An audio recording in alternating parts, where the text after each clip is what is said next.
across the UK. On DAB+, on your smart speaker, on your smart TV, and on your side. This is Talk.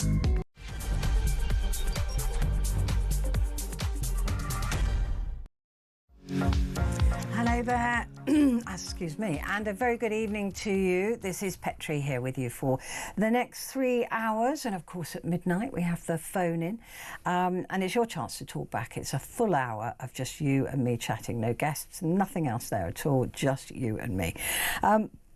And I think I want to talk to you about Donald Trump because I know that a lot of us, it's not just me, a lot of people are looking and seeing what is happening across the pond, seeing what is happening in America, the first 100 days of Donald Trump.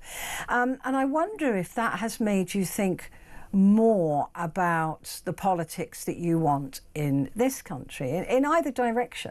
Have you decided that you like this sort of popularist, right-leaning style of government, this, you know, hard-hitting with Donald Trump, all his executive orders coming out, so many of them, this shock and awe as it was planned to be, so many executive orders that people couldn't really laser focus on any one thing? Do you approve of what he's doing with immigration, for example? Do you approve of what he's doing with all the other things? And we'll go through those things a little bit later on. Or, like Canada, has it put you off the idea of having a conservative government, a more right-leaning, more in line with Donald Trump's style government? I mean, clearly the Canadian election was a poll on Donald Trump. He has played such an enormous part in the Canadian election. The Liberals wouldn't have won, absolutely not a chance, if it hadn't been for Donald Trump. There would be a Conservative government, probably a majority Conservative government in place right now had Kamala Harris, for example, won the American election. Donald Trump has played right into the Liberals' hands and played right into Mark Carney's hands, who, when you look at him, okay, now he's probably the best person at the moment in terms of his amazing sort of knowledge of finance and things like that, but he's got no political experience. Not that that seems to wildly matter these days, but you know, he and Polyev was this man who's been in government since he was 25. He was extremely popular. He's now lost his seat, even lost his seat. So although Carney hasn't got a sweeping majority, he's at 196, I think, and he needs 172 seats to have that majority. He's still up there. He's still won. So I think that Donald Trump's style of government has pushed, well, it definitely has, pushed Canada to a place where it wants a Liberal government. And I wonder if that's going to have the same effect here. Whether when we see what's going on over there, that we start to think, oh, that's what it looks like. Or maybe you're going, no, no, no, that's what I want. That is what I want, 100%. 100%. We want a Trump-style government here in the UK. Give me a call on that at midnight or before and get your name on the board. 0344 499 1000. That's the number that you need. And you can message me as well. Put the word talk and then your message to 87222. Right, coming up before that, we have the wonderful Scotsman, John Boothman, with us to go through the newspapers for Wednesday. Josh Rom, our entertainment journalist, is going to be here in the studio to talk about some red carpet exclusives he's got for us. And Phil Dave will also be here to talk us through some of the tech news that has been happening over the last week or so. But first, back to that story on Donald Trump. As there's shock polls, 4 of them, I mean, there are many of them, but I've got 4 in front of me, all showing Donald Trump's popularity has not just slipped, but in some cases crashed. Trump's approval rating for his first 100 days reveals in a shock poll as voters hammer him on the economy. He has had the lowest poll rating of any president in their first 100 days for 80 years. The second lowest in their first 100 days was also a president called Donald Trump. So he's even lower than that now. But this is a story of two halves, and it's so difficult when you see the Republicans just talking up what they've achieved, even on egg prices. We've lowered egg prices by 83%, 54%, and then you fact check it and you go, well, that's just abjectly a lie. It's not true. But Donald Trump has his base, and they believe every word that comes out of his mouth. He has managed to persuade them that he is doing a fantastic job. Even talking about China, and saying that, you know, that they're talking. China, no, we're not. We're not talking to them. He's done 200 deals, apparently, Donald Trump, with 200 countries. There aren't 200 countries to do deals with. There's 195. But his base believe him. He is still incredibly popular in the United States. Not so around the world, as we saw him being snubbed by Macron at the Pope's funeral, and as we saw others actively try to avoid meeting up with Donald Trump. So around the world, he's not got that respect that he wanted. But in America, he still is extremely popular. Well, let's talk now to John Micek, who's a politics managing editor at masslive.com in Boston. John, this is it's such an interesting time in politics, not entirely in a good way, but talk me through some of these polls that Donald Trump is furious about, and he says that they are fake news. This is a political plot against him. Yeah, I think, Petrie, you really nailed it. That was that Washington Post ABC News poll that found the president with the worst approval ratings in his first 100 days of any president for the last 80 years. What's really problematic, though, in that are some of the top lines, particularly when it comes to questions of the economy. I mean, you'll recall, I'm sure your listeners will probably recall, that Trump ran as a candidate in 2024 who was going to fix the economy, who was going to lower prices, who was going to bring prosperity to the land, heralded a new golden age, he said, for the United States. 100 days in, though, Americans are not convinced of that. 72% of respondents to that same Washington Post poll said they fear his policies are going to plunge the nation into recession. 73% said the economy was in worse shape. 53% said the economy was in worse shape. And 41% said their personal finances had gotten worse. That's as many as said about former President Joe Biden last summer. And numbers like that, I think, Petrie, are really telling, even more than the approval-disapproval ratings, which are pretty dire. When you start asking people about how they feel about their own personal finances, which is a separate question from the economy and the stock market, because Trump likes to point to the stock market, but most ordinary Americans don't play on Wall Street. They look, as you said, at what they're paying for eggs or what they're paying for their utility bills. Or rent, and I can tell you here in Boston, with some of the most expensive housing prices in the country, that question is not an abstract. So to see the president take a real ding on these economic numbers, that's really got to sting. I was going to say, but this is where he prides himself, right? The art of the deal, the businessman. Exactly right. Whatever the truth is behind that, and most of us know the bankruptcies and that he didn't write the book. But this is where he places himself, right? He places himself, first of all, as a great deal maker and a great peacemaker. And on both of those metrics, it seems that he has failed. But you've got his base, the MAGA base, who are saying, oh, no, we didn't really think he was going to do it on day one. We didn't really think this. He was, it's a little bit of pain, but now he's declaring that because of the success of the tariffs, which Americans are paying, that they will get a tax cut. Under $200,000, they will get a tax cut, even no taxes at all. And MAGA believe that. Yeah, I mean, that's simply not true, that assertion about the taxes. I have these sorts of conversations with Trump voters in email, in person. They do believe and take on faith what the president is telling them. And then when you present them with evidence to the contrary, they'll say, oh, well, no, not like that. Or they'll question the veracity or the validity of the data. This is the sort of the siloed media environment that Americans are living in now. It is possible in the United States, and I know probably in the UK as well. You can go through the entire day without hearing something you disagree with or hearing something that sort of reaffirms your worldview. I've had some constructive back and forths with Trump voters about his policies and what they mean and whether they agree or disagree. And you run into some who now have buyer's remorse and say, well, this isn't what I signed up for, when in fact he made it clear as day on the campaign trail in 2024 that this is precisely what they had signed up for.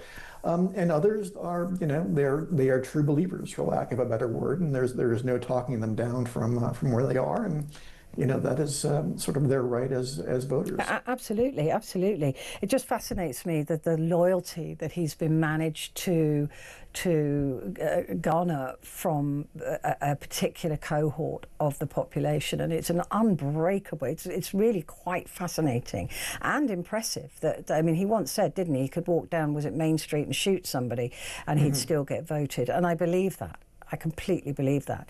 The other question, though, is where are the professional Republicans at this stage, right? So those in various bodies of government, those who know presumably support the Constitution of the United States of America, which Donald Trump, under any metric, is taking a sledgehammer to. Where are their voices? Because I understand that there are at least two now Democrats who are going forward with impeachment, but that's not going to go anywhere unless Republicans take the sides of the Democrats. Where are those voices? They are few and far between. There are some Republicans, Senator Josh Hawley, Republican of Missouri, for instance, who has raised concerns about some of the president's policies, but by and large, particularly in the U.S. House, no one is moving, and that is mostly because they're all deathly afraid of a primary challenge in 2026. And Republicans have such slender numbers in the U.S. House right now that they really can't afford to have anybody go, too far off into the wilderness. So again, there's this kind of remarkable loyalty among congressional Republicans who have been sort of remarkably supine. But is it loyalty? These executive actions. Is it loyalty? It's the difference between loyalty and fear. It's mainly fear. Yeah. So the polls have not gone down well with Donald Trump, particularly on his Truth Social. He's accused all of them of lying and out to get him. That this is just politics playing out. When do the numbers actually resonate with the Republicans? Like I said, the actual party members, the working Republicans. When do those numbers actually make them go, do you know what, we might be backing the wrong horse here? Yeah, it's funny you should mention that. I had a conversation with a Democratic consultant here in Boston last fall. We were talking about Vice President Kamala Harris, and we were looking at the run of poll numbers heading into the general election. And it was 3 or 4 points, 2 or 3 points. And he said, at a certain point, the numbers become the numbers, that there's sort of no denying kind of the mathematic realities of this.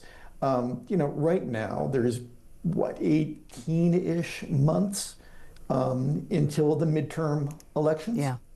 So there is still time for the president to right the ship. It's not like it's a lost cause. Certainly he's in choppy waters right now, but 18 months, Petrie, as you and I both know, is several lifetimes in politics, and a lot can change between now and November of 2026.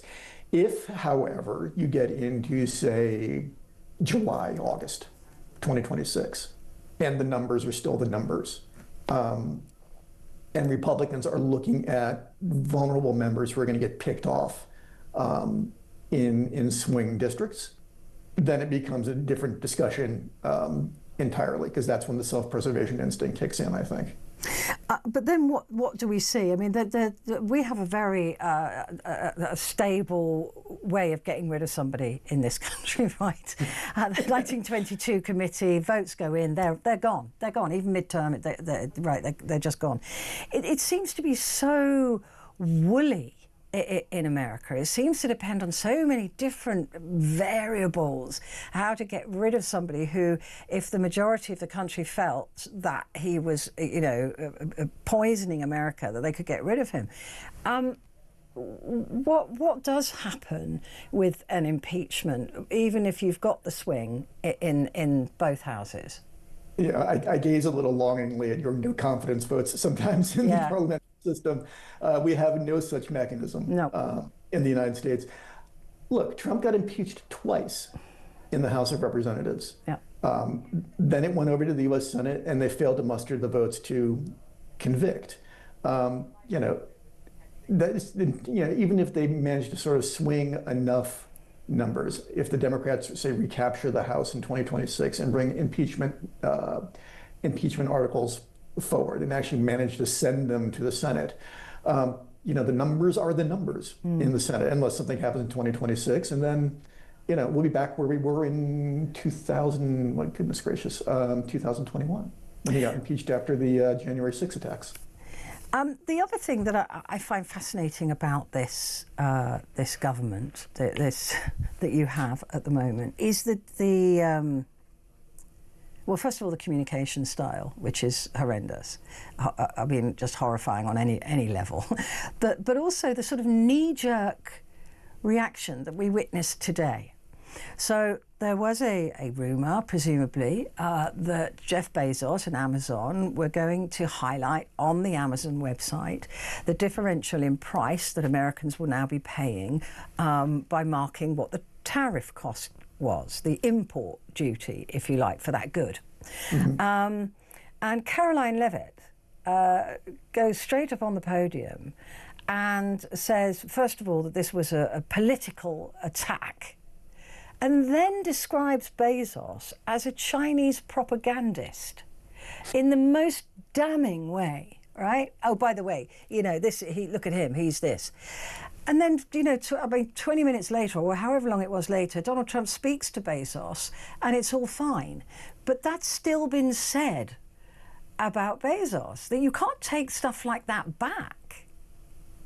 Yeah, we actually covered that story here at Mass Live and got a bit of whiplash at how quickly things turned around there. But I mean, such is sort of what's the word I'm struggling for? Sort of the obeisance in corporate America right now. You saw Facebook come calling after Election Day. Elon Musk's close ties. Tim Cook from Apple up there on the rostrum on Inauguration Day. Corporations are scared of running afoul of this administration, and then Mr. Bezos was very quickly brought to heel. But what happened on the rostrum there in the White House briefing room still stays out in the ether. It's just I don't understand the sort of nastiness. Actually, I think that's where I'm going with that. While we talk about tech oligarchs, where is Elon? It's like, where's Wally at the moment? He was omnipresent for a very long time in America. We saw him with a chainsaw. We saw him throwing certain salutes. We saw him everywhere in the Oval Office with his kid and not wearing a suit. Where is he? Where's he gone? All of the reporting seems to indicate that he's gradually pulling himself away from day-to-day running of the Department of Government Efficiency. That's that quasi sort of governmental agency that's been trimming government agencies and helping to shed employees. And the big thing there is that Musk's Tesla electronic vehicle company has been taking it on the chin. Yeah. Charging stations have been set alight. Cars have been set alight. The stock is tanked. The company is in real trouble. And the understanding is that Mr. Musk wants to get back to that to help right the ship at Tesla. So he sort of receded from public view. He's not popular. There's a great deal of backlash. But anywhere in the world, to be honest, I think that ship has scuppered, to be honest. I'm not sure he's going to ever write that. And while we're just talking about Doge, he said he was going to save $2 trillion. It turns out that it looks to be around, independently assessed to around 160 billion, which is no small amount of money. I could live on that. However, it's cost 135 billion so far. So he's down to, what, 25 billion in saving, and that's before lawsuits. So is it being reported that this experiment has totally failed, that Musk failed? He didn't save anything, really. Yeah, I mean, there's been reporting by the New York Times and other outlets that have questioned the math behind Doge's assertions. Look, I mean, there's only so much sort of trimming at the edges you can do in the federal government for the IRS or these arts programs or the education spending and that kind of stuff. The only way to save real money or to trim real money in the federal budget is by going after the Department of Defense and going after the social welfare programs, Medicare, Medicaid, and Social Security. And the minute you go anywhere near the big entitlements, people scream. People in the Trump base receive Medicaid coverage. Older voters get coverage through Medicare, and they receive Social Security. And for a lot of Americans, that Social Security payment is an absolute lifeline. So you can't go near that stuff. And defense, of course, remains a sacred cow as well. So really, the mission was kind of, I don't want to say doomed to start, but it was kind of going to be dramatically constrained because there's only so much money you can cut from the rest of discretionary spending without going after those big two. Yeah, I mean, I think they genuinely thought there was going to be so much corruption that they would be able to, but it turns out really it's just the runnings of government. John, I've got so much I want to talk to you about. I want to talk to you about Pete Hegseth. I want to talk to you about, there's so much going on in America right now that I barely sleep. And I'm sure you don't either, but let's speak again soon. I'd love that. John Micek there, politics managing editor at masslive.com in Boston.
Across the UK, on DAB+, on your smart speaker, on your smart TV, and on your side.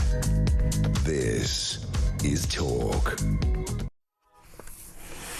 Hello there, this is Talk and it's Petrie here with you until 1 o'clock, and of course between 12 and 1 it is the phone in, and it's our chance to chat and talk through the issues of the world at the moment. And I think it's time really that we address Donald Trump again. We haven't spoken about him for ages. It's his first 100 days, and every poll in America at the moment is showing him losing popularity. And Simon has said, only fools believe polls. Common sense will win in the end. And Petrie, you have none of that to back up what you say. Right, okay. Have you got Donald Trump delusionment syndrome, I think? Yeah.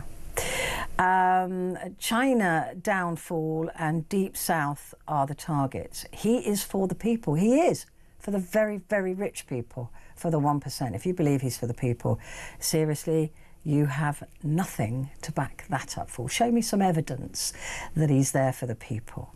Just one bit, Simon. That'd be great. Thank you for your contribution. I'm sure Donald Trump would be thrilled if he cared at all about you.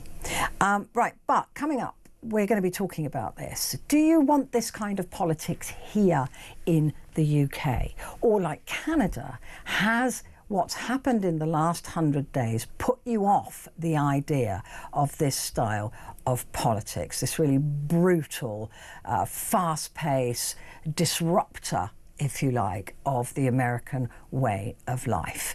The fact that he's deporting children now and making four-year-olds go to court without representation because he killed off the legal support that unaccompanied, undocumented migrants used to get.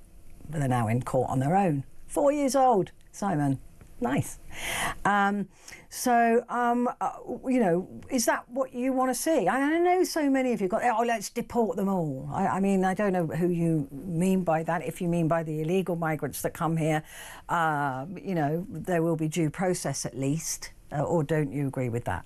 You probably don't. But just round them up and chuck them out. I don't know where to, because many of them are coming from places that you really wouldn't want to go to yourself. But I suppose that's not your problem. Listen, give me a call about this. Do you want that style of politics? Do you want... I mean, Donald Trump, I mean, just look at the rest of the world, Simon, that really are looking at Donald Trump and going, what are you doing? You're destroying everything on a whim, on an ego-driven whim of these tariffs that you keep saying are being paid by other people, and they're not. They're being paid by Americans. That is how a tariff works. It's not something that China pays or we pay, unless we choose to, and I suggest we won't choose to keep our goods at a reasonable level. So, I don't know, maybe that is what you want. Maybe you love the disruption. Maybe you've had it too easy in your life and you just love the idea of throwing it all up in the air. Give me a call. 0344 499 1000.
Across the UK, on DAB+, on your smart speaker, on your smart TV, and on your side. This is Talk. Hello there, this is Talk, and it is Petrie here with you until 1 o'clock. And with me now is Phil Dave, talkTV broadcaster and producer, and we're going to be looking at the tech news. Good evening. Bring on the chic geek. How are you, Lady Hosken? I'm all right, actually. Yep, I'm all right. It's all the others. It is. It's Yeah. the rest of the world, really. I can't be dealing with it at the moment. Yeah, but you did. I walked in this evening and you just sort of said some people. I've never actually established what it was, but you just said some people. Well, who's upset you now? What have I done? I only said hello. Some people. Yeah, well, there's yeah. Anyway, I will get to that later, no doubt. But let's talk Marks and Spencer. I mean, they've had a real nightmare, haven't they, with their... Understatement of the century. I don't ever remember seeing this before, especially since you obviously, and I, shall we say, are old enough to remember when online shopping was not the normal, and it was very much a case of you'd go to the shops and you'd go and purchase what you want. Well, since online shopping has become very much a part of everyday life, I don't ever remember a major retailer such as M&S becoming so badly affected by a cyber attack. This happened last Sunday, right? So last Sunday, it was sort of felt that there was something not quite right with customers trying to buy stuff online for M&S. Then M&S eventually admitted on Monday, yes, sure enough, we've been the victim of a cyber attack. Not quite sure what's going on. We'll look into it and we will sort of deal with it. Then they subsequently suspended client purchases or customer purchases on their website, and the last time I looked, they were still suspended, so you still can't purchase on marksandspencers.com. And don't get me wrong, I know other websites are available, but this obviously affects them, so they are the story. And I just thought, if this is what a major retailer can go through from a hacker, which, okay, we don't know at the moment what has happened, exactly how it's happened, you know, as the world moves more and more online, this is unnerving. Because it is unnerving. If it's been 8 days now that M&S have felt the pinch of this, well then what other websites are vulnerable? What other websites could be attacked and actually ultimately shatter people's lives to carrying on as normal? They reckon they've, you know, that the M&S website, the revenue is something like annually over £1 billion. So, like, just 1 week of that, I mean, you do the maths, it's a lot of money. That's certainly, it is a lot of money. And it's a really interesting one because they've been quite good at communicating, I think, with the public on this. When they realised what it was, they have said, look, we apologise and this is the situation we're dealing with. But it has gone on so long now that they risk people not returning. I mean, that people move on, right? They go to a different shop. I was going to say, certainly they will do it in terms of that, where if they're looking for something in particular and they thought, okay, well, I'll go to this website first to have a look for it, and if I can't get it, I need it in a hurry. Okay, forget this. Yeah. Maybe said something else. Like, forget this. I'm going to go on to another website. Then I can totally understand that people would do that. But at the same time, I mean, I feel some part, isn't this ridiculous? You know, a big company like Marks & Spencer, I almost feel sorry for them. Yeah, I mean, look, they've been through the ringer trying to survive for the last, I don't know, 20, 30 years, one way or the other. But they are now offering refunds, which they should do. But I would have imagined they'd offer gift cards or something else as well to people to try and keep them loyal, because loyalty is everything. I don't know really how. Well, I was going to say, I don't even know what they could do with this really, because how would they determine who to offer that loyalty to?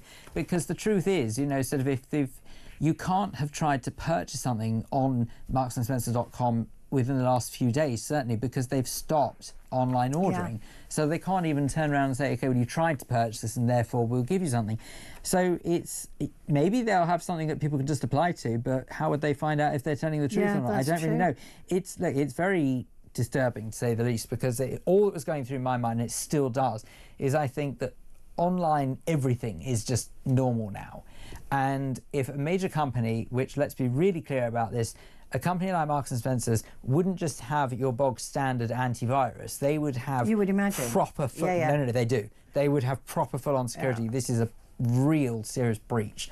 And I can't believe that a company like that, who invests the amount of money that they would have to do in online security, has been subject to an attack like this. It's disturbing. Because there's M&S Bank, isn't there? And there's people's banking details and all of those things. So I suppose they're trying to get to the bottom of that to find out. Well, I think that's kind of one of the reasons. Well, I was going to say, I think that's kind of the reason why they suspended shopping, is because they're not sure at this stage. They'll probably try and reassure people, but they're not sure at this stage what has been compromised. Yeah, I only buy bras and pants from Marks & Spencer. Well, there you go. That's all. Oh, you can say further than that. Yeah, exactly. I only buy sandwiches from them. Yeah, well...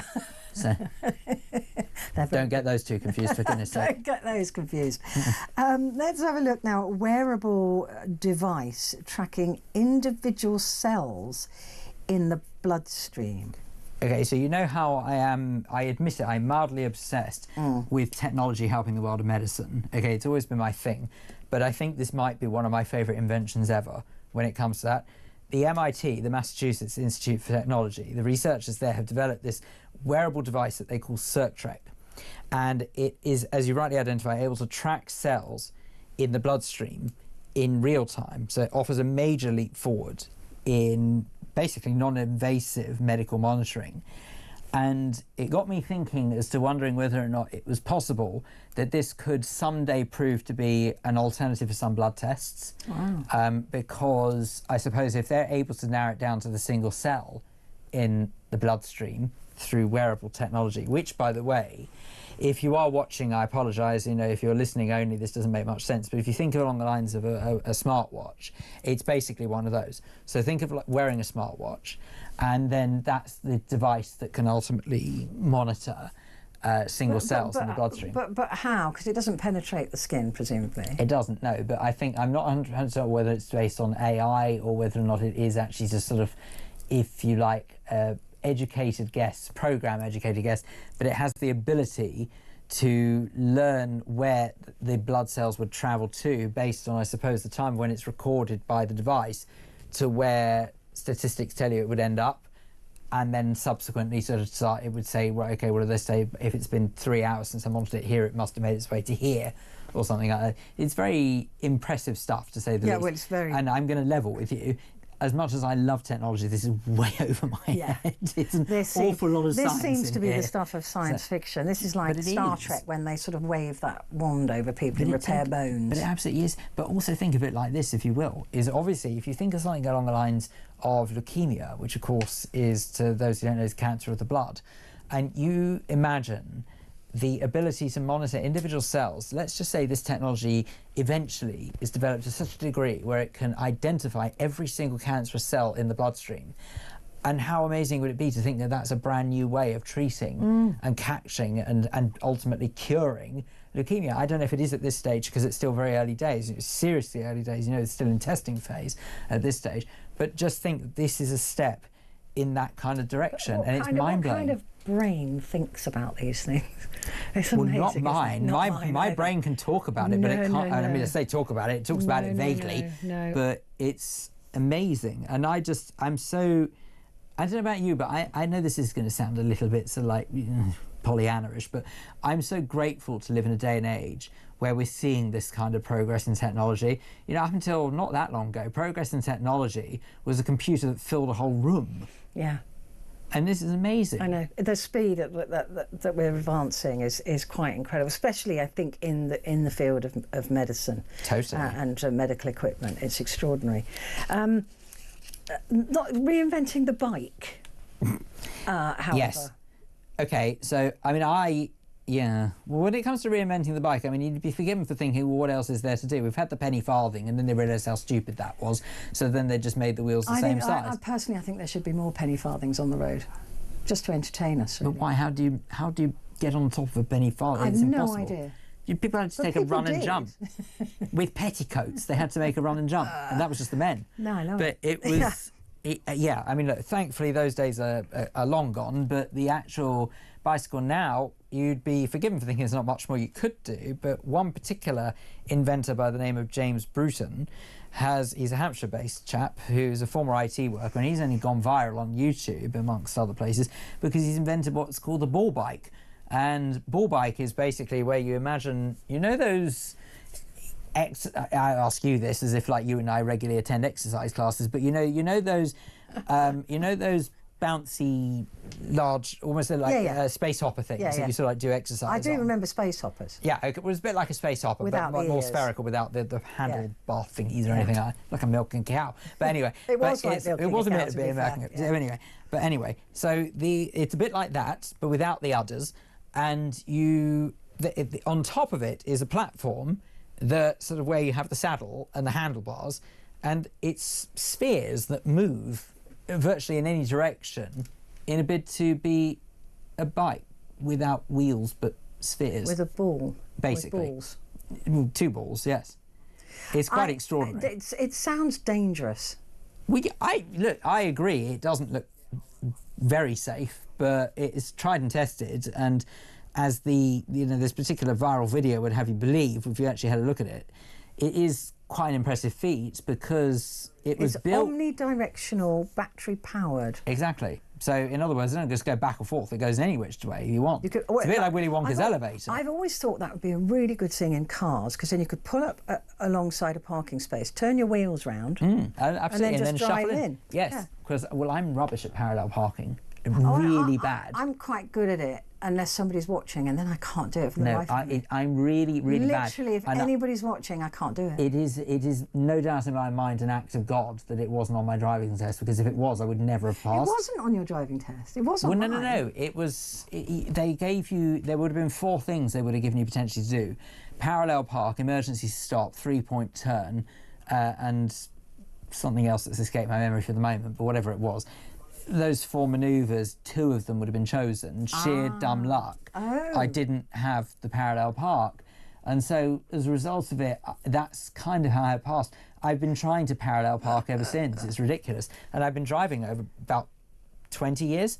So just imagine if you had the wheels that did that. Wouldn't that be amazing? But absolutely. But this could be a sign. This could absolutely be a sign of the way technology is going. So this particular chap, James Bruton, his name is, give him another name check, why not indeed? He's come up with Ball Bike. Have a look at it. It's online. It's been built with the help of 11 3D printers, which I thought was quite impressive in itself. Yeah. Because each of those printers have to be programmed accordingly to actually build the vehicle, and so he's done it. And yes, why not indeed? I think that it's an interesting step, because you kind of have to wonder, apart from flying, what else is there for technology, for vehicles now? And his next project is going to be a handstand cheat device, which is high-powered fans on his ankles that blow him upright, just like a balancing bike, but I'll be upside down. That's his next. Maybe he should stop at Ball Bike. I think, yeah, just stop that. I don't know there's much call for that. I can't really sort of say that I've ever tried to do a handstand and oh bother, if only there was a fan to tip me upside down. Just drag you upside down and dangle you there. It's a thought. Well, you know, why not? Just very quickly, YouTube celebrating 20 years. Absolutely. Happy birthday, YouTube. 20-odd years since the first video was uploaded.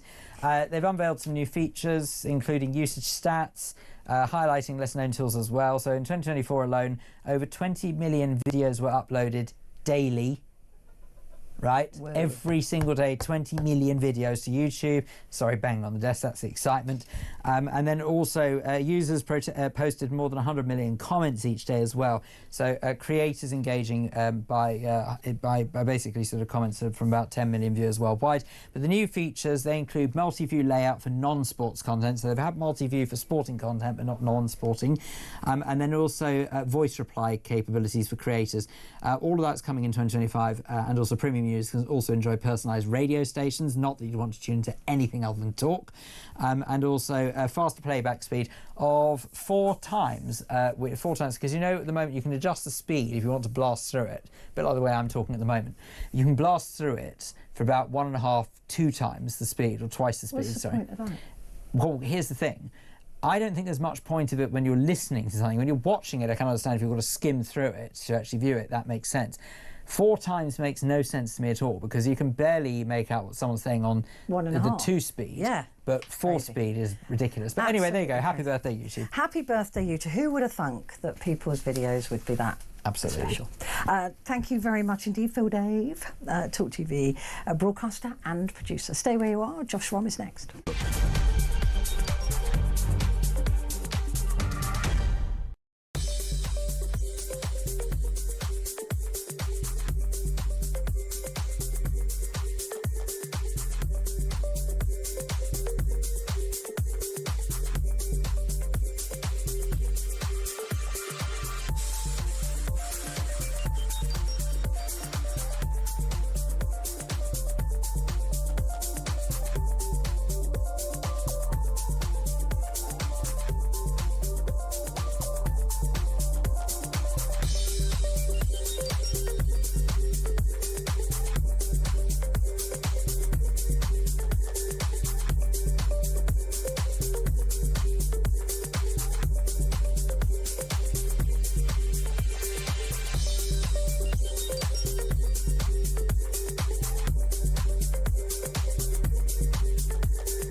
across the UK.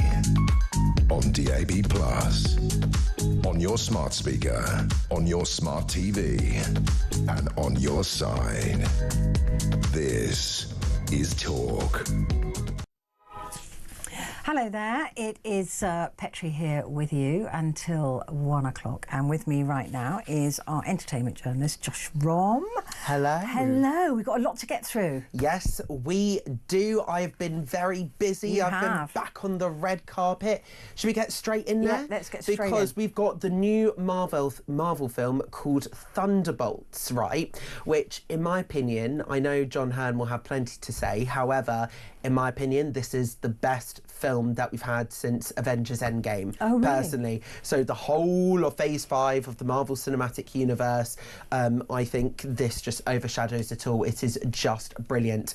And it has an all-star cast. So we're talking Florence Pugh, we're talking Sebastian Stan, we're talking David Harbour, and of course the legend that is Julia Louis-Dreyfus. Did you ever watch Seinfeld? No. Now, I will say, I'm going to give another recommendation, which isn't Marvel, but watch a satirical comedy show called Veep, written by Armando Iannucci, starring Julia Louis-Dreyfus as a vice president, a female vice president of the United States called Selena Meyer. All I will say is scary parallels to Kamala Harris. Really? Scary parallels. But what this film is about, it's about a bunch of anti-heroes that embark on a dangerous missions, on a huge dangerous mission that kind of forces them to kind of confront the dark corners of their past. So we're going into a slightly different sort of storytelling in the Marvel Cinematic Universe. We're not going to be talking about superheroes that are saving the world. It's actually superheroes that are kind of surviving the world. I think in the same way that wrestling went from kind of comic book era characters to kind of through the Attitude Era, I think Marvel is going to start to go through its own Attitude Era, which I think is really exciting. But of course, the first interview is Florence Pugh. Now, she plays Yelena Belova, who is the sister to Scarlett Johansson's character, Natasha Romanoff, a very famous Avenger, also known as Black Widow.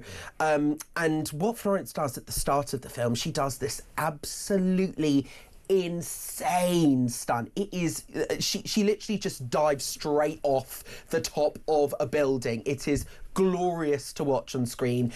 Puts the movie in a brilliant start right from the word go. So obviously I had to ask her about it first and foremost. Oh my goodness, you know, the most worrying thing is now that I've done it, I'm a bit confused about all the things that I might also be able to tell myself to do. Like, it takes a huge voice in your head to go, just do it, just step off it. And I did it like 9 times. It's a bit bonkers. My question to you is, fans are loving the idea of this new group. They love your character. Your character is beloved in the MCU. What are you most excited for them to see and to learn about this character this time around? To hear that she's beloved in the MCU, that makes my heart so happy. Well, she is. So happy. I know, but it's like when you throw something mad at a version of a character that's already been loved, you just hope that you haven't offended people. And it's like, I'm just so grateful that I haven't and that people like the version that I've put down, and I'm so grateful that Marvel also wanted to see her again. It's a huge, not only relief, but like, it's a huge thing to be welcomed back in that way. And I just hope that they also appreciate the state that Yelena is in this movie. Because is it an honour to be asked to be back time and time again? It is, it's a bloody honour, of course it is. It's mental that I've been asked back. It's bonkers. Just had to get that extra little question I just said the minders of these stars do not like you at all, because you go, one more thing. One more, but I was only going to just a cheeky little, whatever. I actually mostly play by the rules, actually. There are for other people on the red carpet that do take liberties. No, I just like, something like that last little bit was just a little fun, something like, yeah.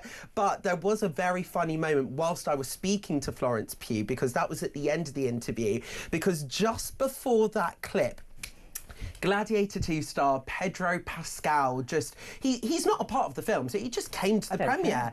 But Florence, let's just say she got a little bit excited, and she proved that even celebs can be fangirls. So she fangirled a bit with Pedro Pascal. Let's have a look. Oh my goodness. You know, the most worrying thing is now that I've... Okay, well, one of the songs that I likened when I was doing all of my posts was, as he just whizzed by, bye, Petro! Love you, Petro! See you later, Petro! Nice to see you, Petro! We'll have a drink later, Petro! He heard me. No! He was on a mission. He didn't see that, though. Even celebs can be Mind you, fangirls. I'm very upset with The Last of Us.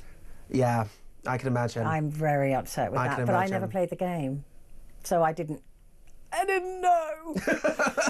And it was and I was like, no, surely not. I'm not going to say if you haven't seen it, but I was like, no, it can't be true. Well, it's like The White Lotus as well. Just if you didn't watch it for a day and you're kind of avoiding the internet spoilers, it's all over the place. I mean, it's just that everyone says, oh, well, you know, if you played the game, you'd know. And I said, oh, of course I didn't play the game. I didn't even know it was a game.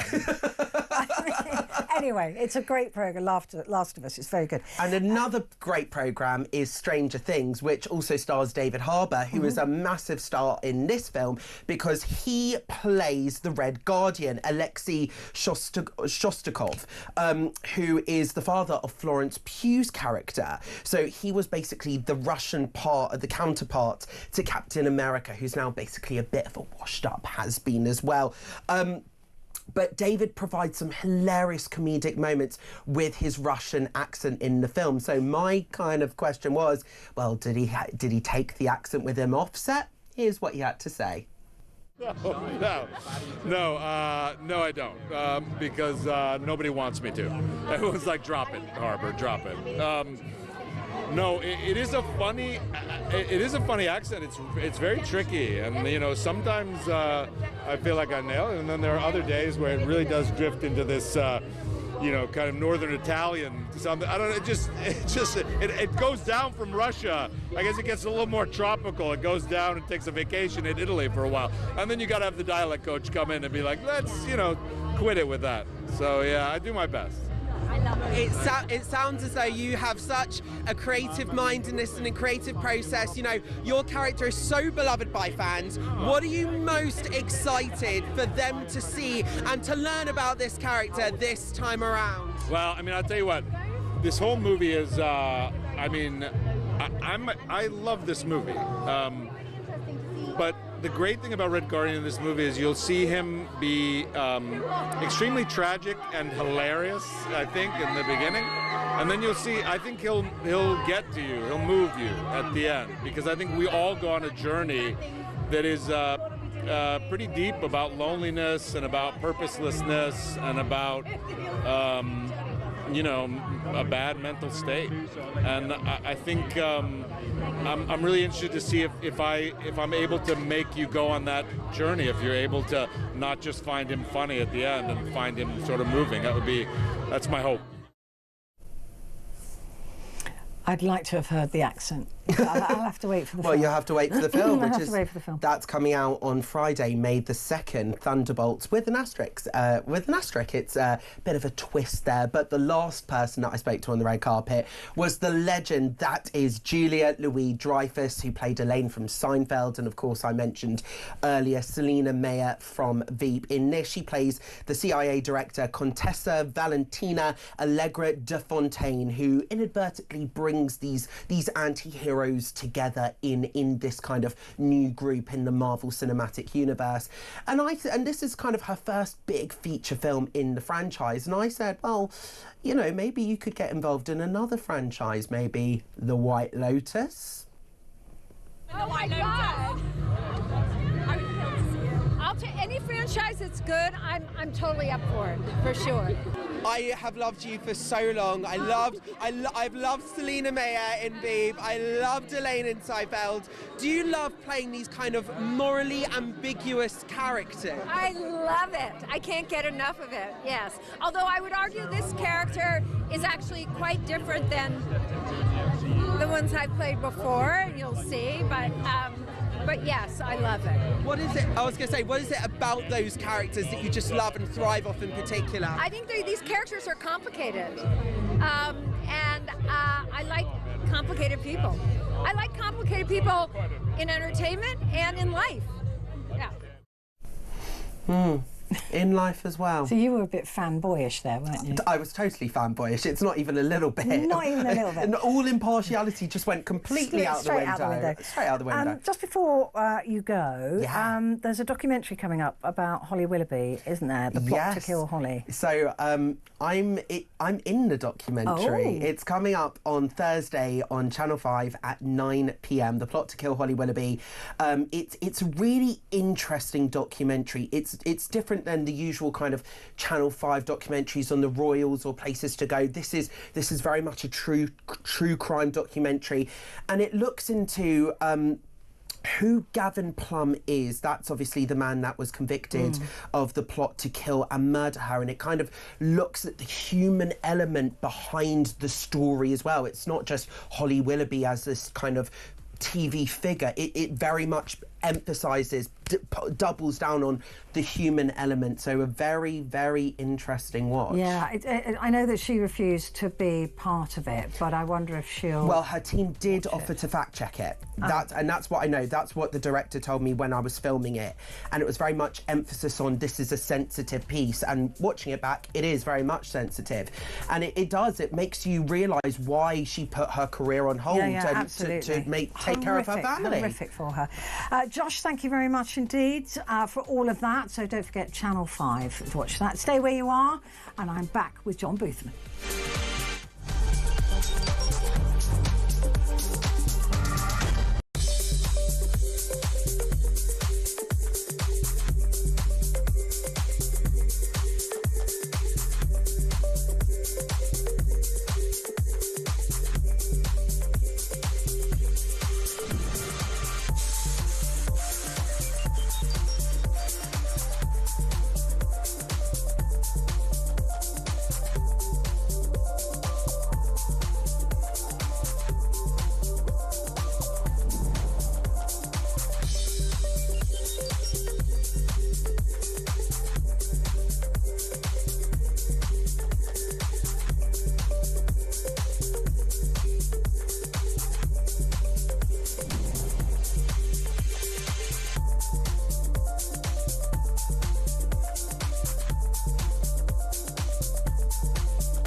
Across the UK, on DAB+, on your smart speaker, on your smart TV, and on your side.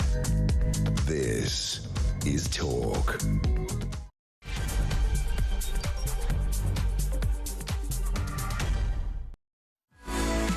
Hello there, it is good to have your company, and with me is the fabulous John Boothman, all the way from Bonnie, Scotland, political correspondent, the Sunday Times in Scotland. How are you, John? I'm absolutely brilliant. The weather's been great today. Yeah, it's cool. I know, it's not, it's really, I'm even wearing a dress, John. I mean, that never happens. It never, ever happens. So that is a nod to the fact that I think summer might be here.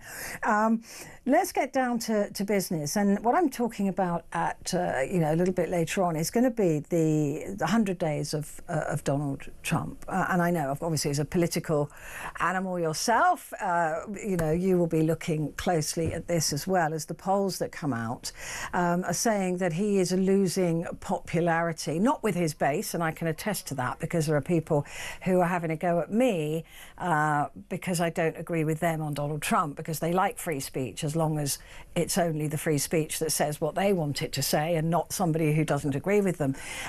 But, it's a fascinating watch, nonetheless. Oh, look, 100 days, I was having a wee look at this earlier. There's only 1,287 days until the next president's elected. But, it's been an absolute whirlwind, a blizzard of executive orders, tariffs, stuff all over the world, Panama, Greenland, Canada, the Middle East, Ukraine. I mean, what a whirlwind roller coaster ride this whole thing has been. He's turned, in fact, you could argue, the whole world upside down. And, we don't know what comes next. We wake up in the morning, we don't know. He's got a speech, in fact. He started, I think, 4 minutes just now, ago. 4 minutes ago, yeah. To tell us, no doubt, about how successful, his first 100 days has been. I saw that quote earlier on again tonight. He quote where he said that God had saved him to make America great again. So we're dealing with this absolutely amazing quantity. A person who's been there already, learned a lot, I think, in his first term, has surrounded himself with like-minded people, and it's going to go on for another 1,287 days. Yeah, I mean, there are two impeachment processes starting, but they won't even get through the front door, will they? It's a fascinating thing with Donald Trump. I find it absolutely fascinating that politicians do tend to be a bit boring, and they tend to be, and I think that was part of his appeal. He was a television celebrity. He wasn't a politician. He isn't a politician. But he polarizes people in a way that I find quite breathtaking. That there are people who will not, under any circumstances or any proof or any facts, see any wrong in this man. And I have always been able to go, well, there's some good and there's some bad and there's this and there's that, and I have no politics, I have no religion, I'm not wedded to any one singular thought process. But those people who love Donald Trump are wedded to that one thought process. I find that fascinating. Well, what you said earlier about his approval ratings is absolutely correct. He's got, in that first 100 days, the lowest approval ratings of any president, I think, in the past century. Again, the person at the top of that list was John F. Kennedy, and any of the polling that's been done, I think his approval rating after 100 days was 83%. We're talking about Trump being below 50, but the point you made is entirely correct. 9 out of 10 Republicans, his Republican base, still support him and think he's fabulous, and only 4% of Democrats have the view that they have, which is, he has just been an incredibly polarising figure. He'll continue to be that. You love him or you loathe him. And, I think this is the sort of politics that is being played out not just in America now. We'd had it previously in Poland and in Hungary, Viktor Orban. We are now seeing more of it around the world, and maybe this is the way the world is going. And yet, Netanyahu and Israel the same. Yeah. I mean, look, it is really fascinating to me, because actually, before Donald Trump was re-elected, I thought, well, look, he might have learned something last time. He might have, mellowed. Maybe he has got some good ideas, on illegal immigrants. I have no problem with a government throwing out illegal immigrants, providing there's due process, and that is exactly what they are. And we've seen mistakes already being made by Donald Trump. There's somebody here saying, oh yeah, well, you know, he's improved the deportation of immigrants. Well, actually, the facts are that Biden did better, that Biden actually returned more migrants than Donald Trump has done. But that is a fact, and it is not a feeling. And so people prefer with Donald Trump, I think, to go with how they feel he's doing rather than looking at the actual numbers that have been verified by independent bodies. Yeah, I think that's absolutely fair. I would also say one of the things that fascinates me about the whole Trump phenomenon is how he manages his language is in chimes with the people, ordinary people in their country. I had to tell a slightly daft story about an uncle that I had who emigrated to America many years ago and lived in Pennsylvania. He worked in a factory, he was an engineer, and kind of the more I think about it, he talked the same way as Donald Trump. I mean, it's that kind of, you know, brash, American, simplistic language, but it's in tune, it chimes with where a lot of ordinary people are at. It also reduces what I think are very, very complex issues and complex problems into simple language, and, well, probably does himself and the stuff he's saying a bit of a disservice, because the sort of problems we're talking about ain't that simple. You know, so we've had, in this blizzard in the past month, a whole series of kind of one-line slogans about tariffs, for example, about immigration, for example, and about the Ukraine war that was going to get stopped in his first few days in office. And although it's the case that he's talked about these and he's started a lot of them, a lot of these big things just simply have not come to pass. And as we've said already, his base still love it, and they still love him. Yeah, and I literally, he once said, didn't he, that I could walk down Main Street and shoot somebody and they'd still love me. And I think that is it. That in a nutshell is it. But it is interesting, though, that you say sort of politically that's the way we're all beginning to lean now, that countries are leaning more towards this right-wing popularist agenda. I mean, take a look at reform and the predictions that are coming up for that. We won't say any more than that. But, you know, we are looking at a situation here where Canada, in very quick sticks, right? Mark Carney came in and called an election straight away. I mean, he knew he couldn't deal with Donald Trump without a mandate, so he had to have a mandate.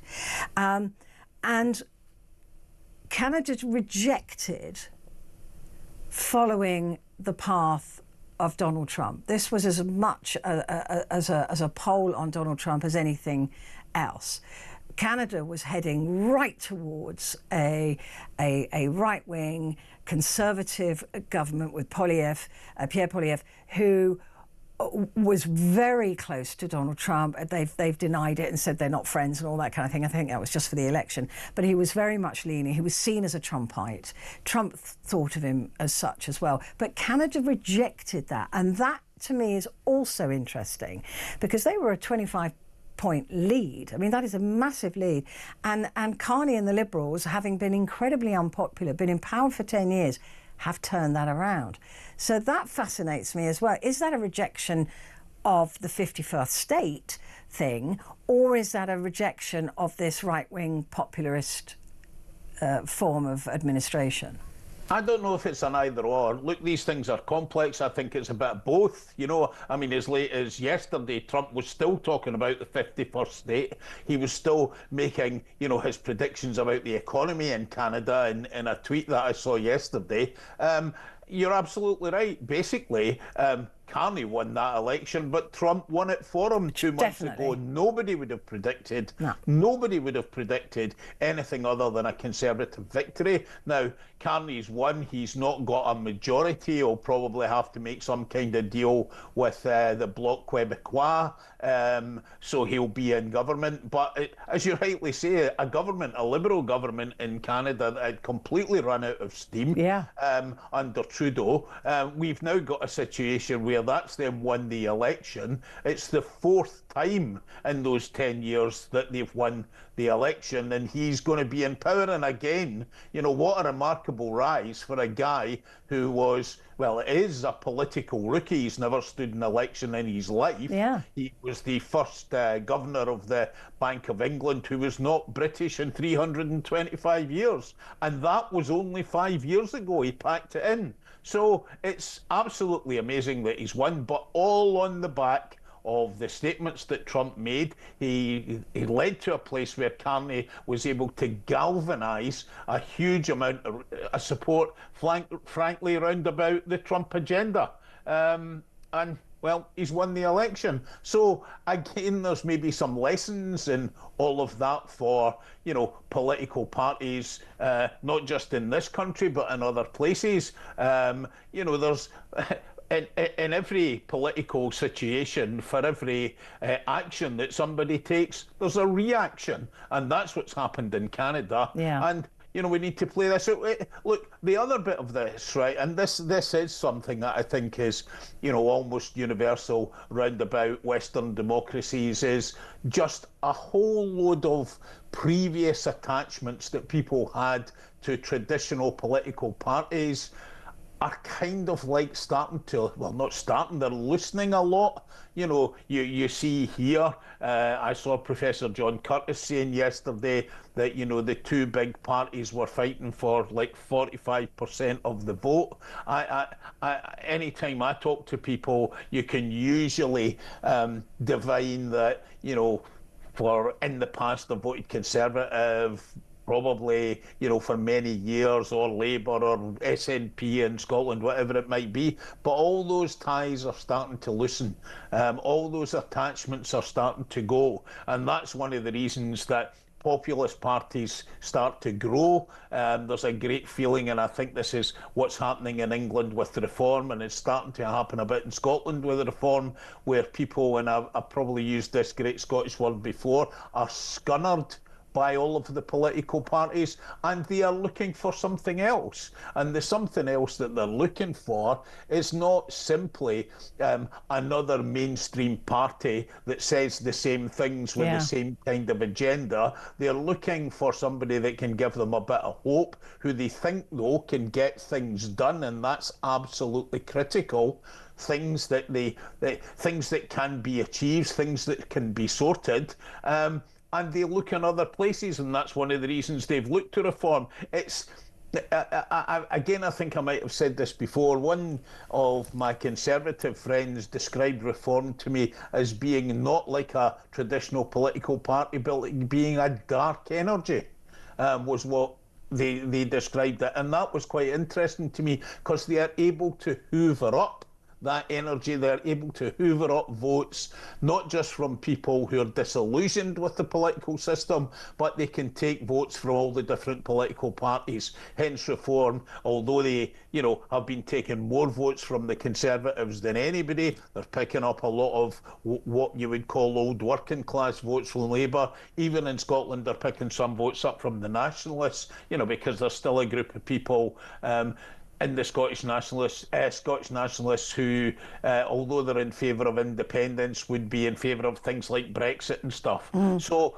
it's just an interesting phenomenon to watch, but partly is just that thing that the old party ties are much looser than they were before. And look, I understand that completely, because they've all let us down, haven't they? I mean, they've let us down, they've lied to us, they've not followed through, and it's their fault. You know, it is definitely. But it is interesting, though, to see the likes of reform sort of echoing, completely following the MAGA handbook in terms of language, make Britain great again, you know, all of doesn't quite work as well as MAGA, but, you know, there's a pattern there that they've seen this success that Donald Trump has managed to achieve, and many of these populist parties are just going, right, well, that playbook works, we'll go for that, and there's no doubt in my mind that Trump's ability to speak to the common man and woman, and Nigel Farage's equal ability to do that, is a real skill. And look, sure, but it also promises what look like easy solutions. And do you know what? Politics, there are no easy solutions. No. And you know, people will only learn that, and only learn that, well, the proof of the pudding's in the eating. So, you know, in the past, you've seen any of these kind of situations, at least in my recollection, where, you know, once people in some of these parties get a taste of power, it could be the case that people get disillusioned with them too.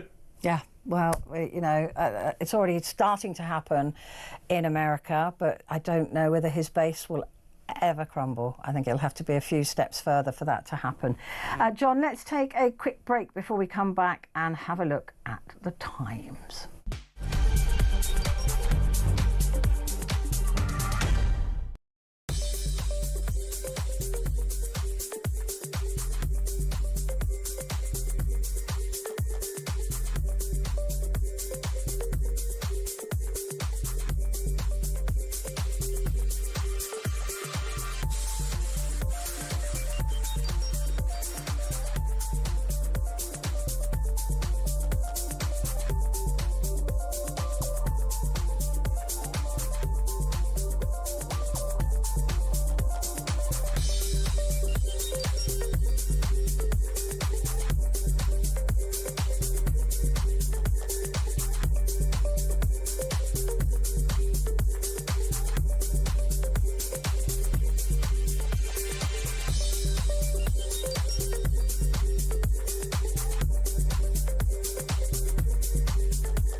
Across the UK, on DAB+, on your smart speaker, on your smart TV, and on your side.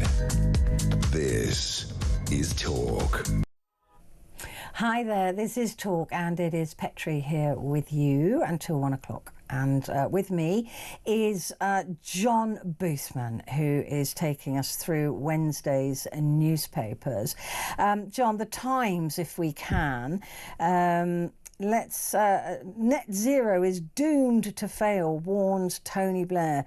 I just wish Tony Blair would go away, frankly. Even if you agree with him, he's just like, we shut up carping from the sideline, the cheap seats. Talk me through this. Well, I think Tony Blair's quite an influential figure, despite what you might say. He's certainly an influential figure round about, you know, the Labour Party these days. He's an influential figure in the international scene. I mean, he's basically saying that, you know, net zero is basically doomed to fail. He says people are being asked to make financial sacrifices. They're asked to make change in their lifestyle. When at the end of the day, this won't change very much in this country. You know, he goes on to say that, you know, 2/3 of the world's emissions come from China, India and Southeast Asia.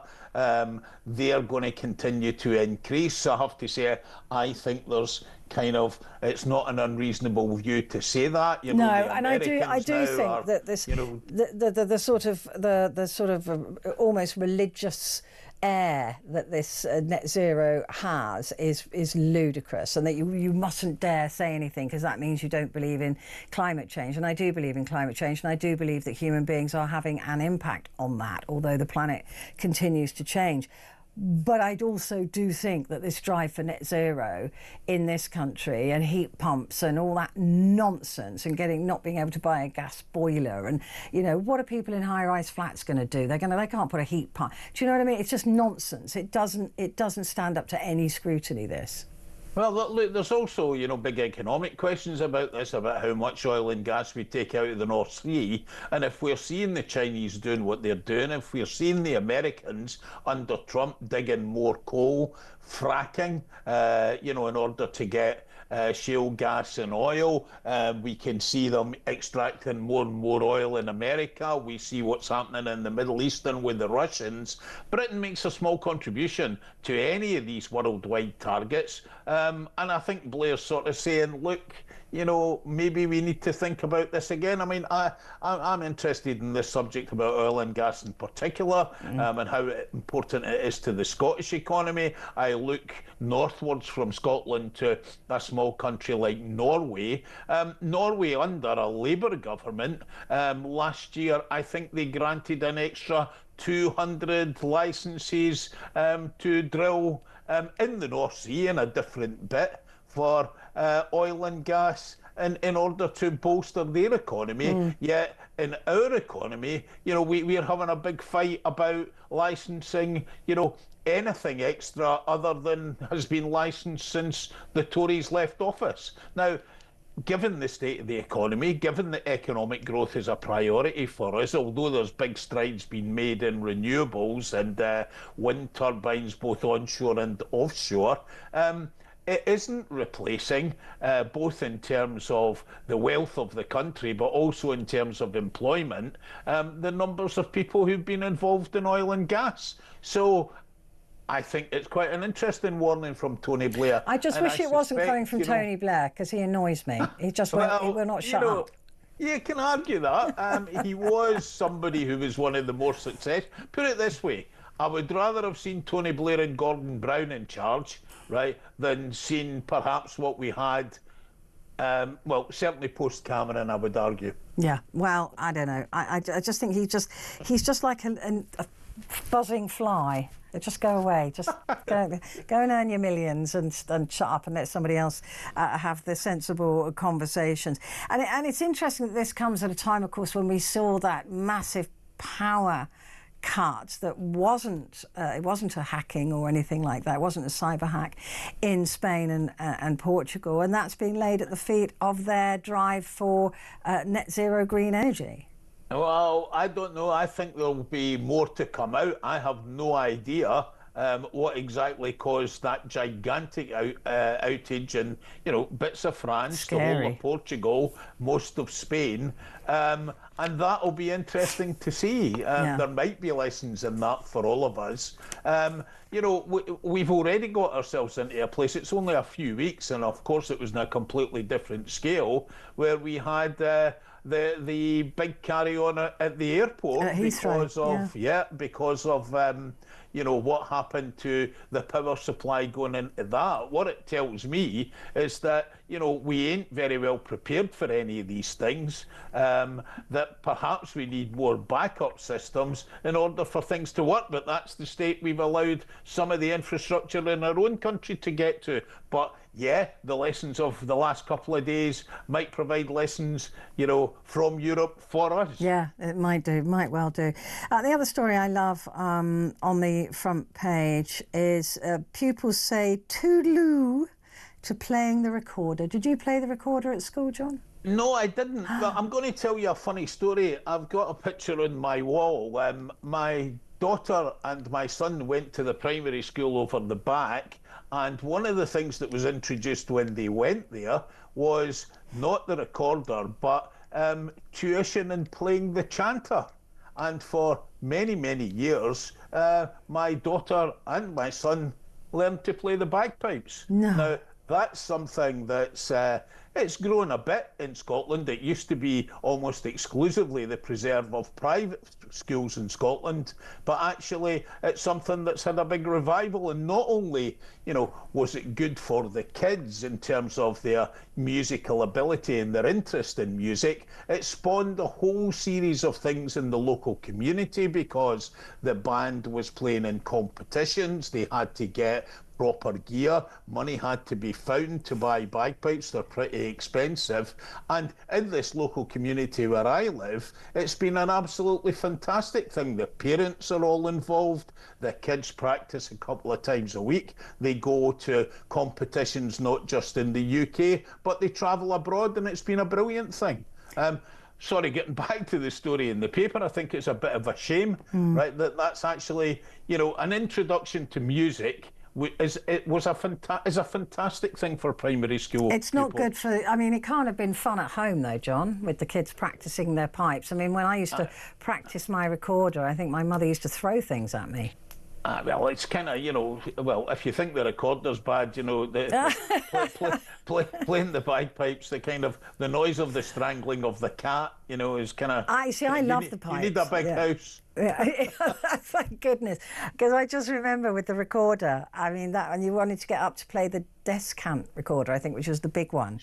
And then you felt very grown up. But I was never, ever musical. But at the same time I was learning the recorder, my brother was learning the violin, and I think that was enough to send the entire family mad. It was a cacophony of screeching and blowing noises. It was absolutely evil.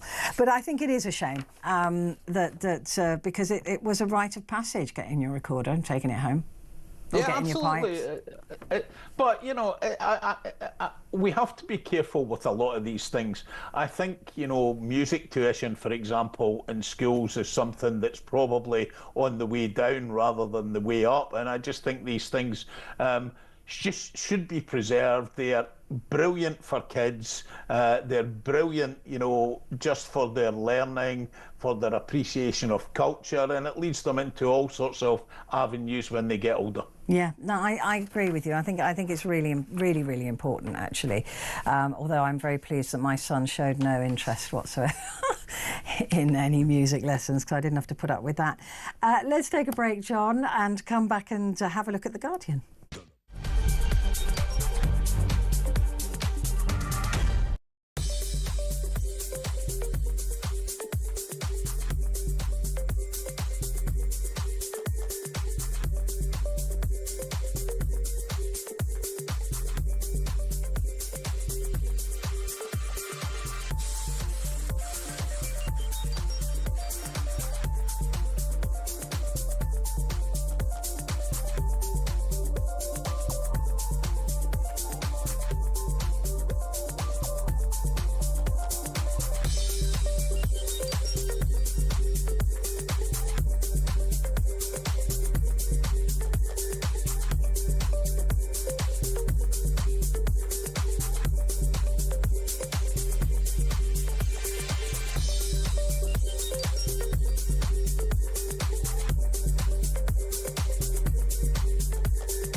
Across the UK, on DAB+, on your smart speaker, on your smart TV, and on your side.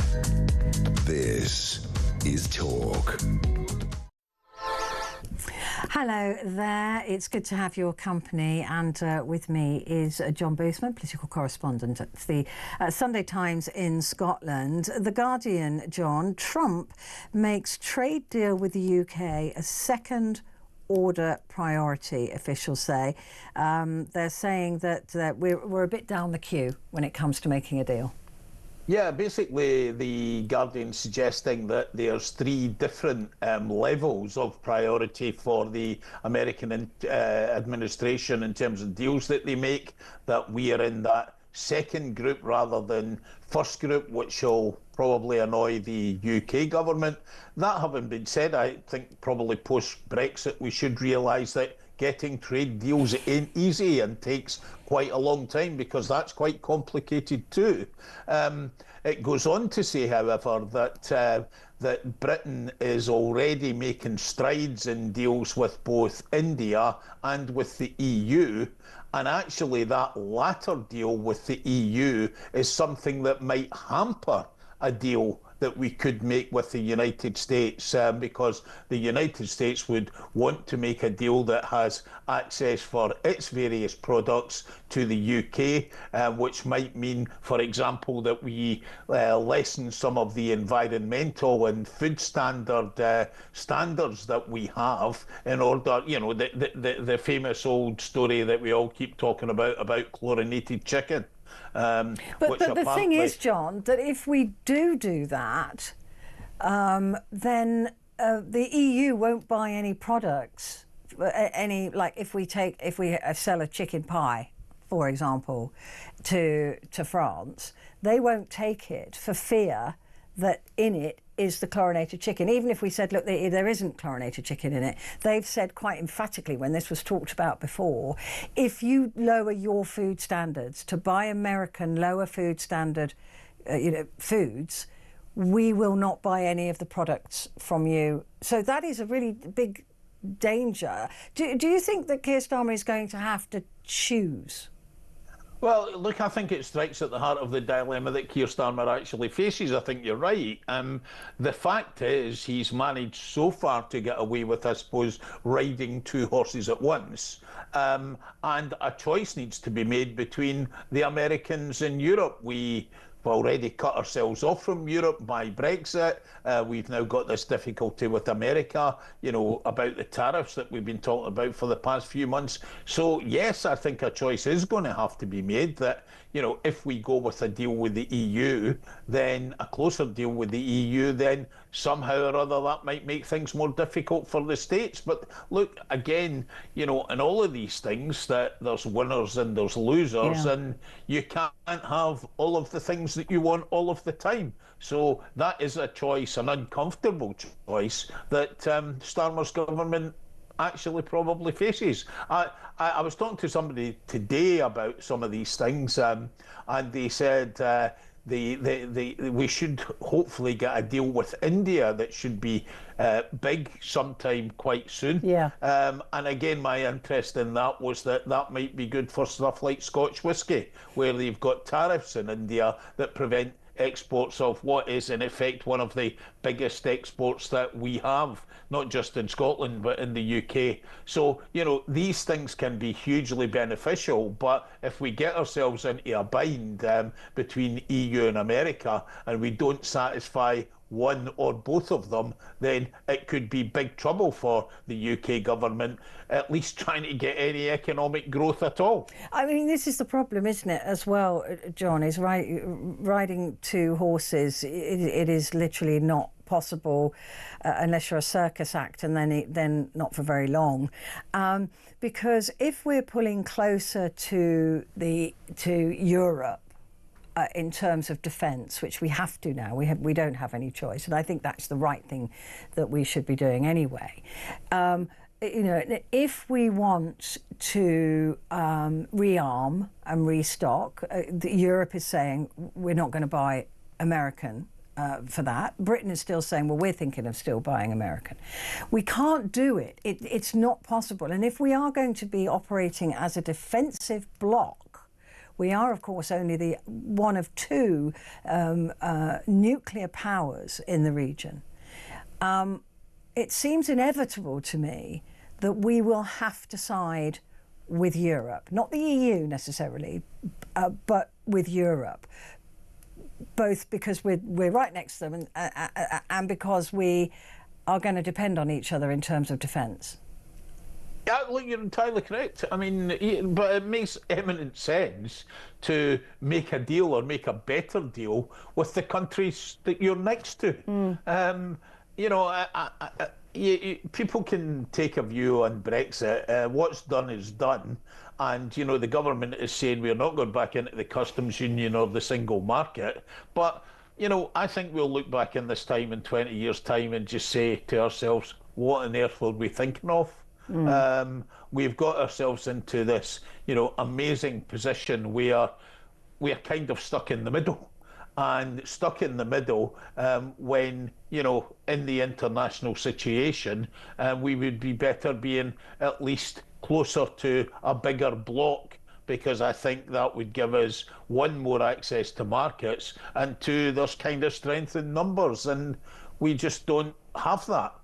So we're scrabbling around at the mercy of, some of the stuff that's going on, not just in America, but in Europe too, and got much less influence in any of these things than we've had, well, probably ever.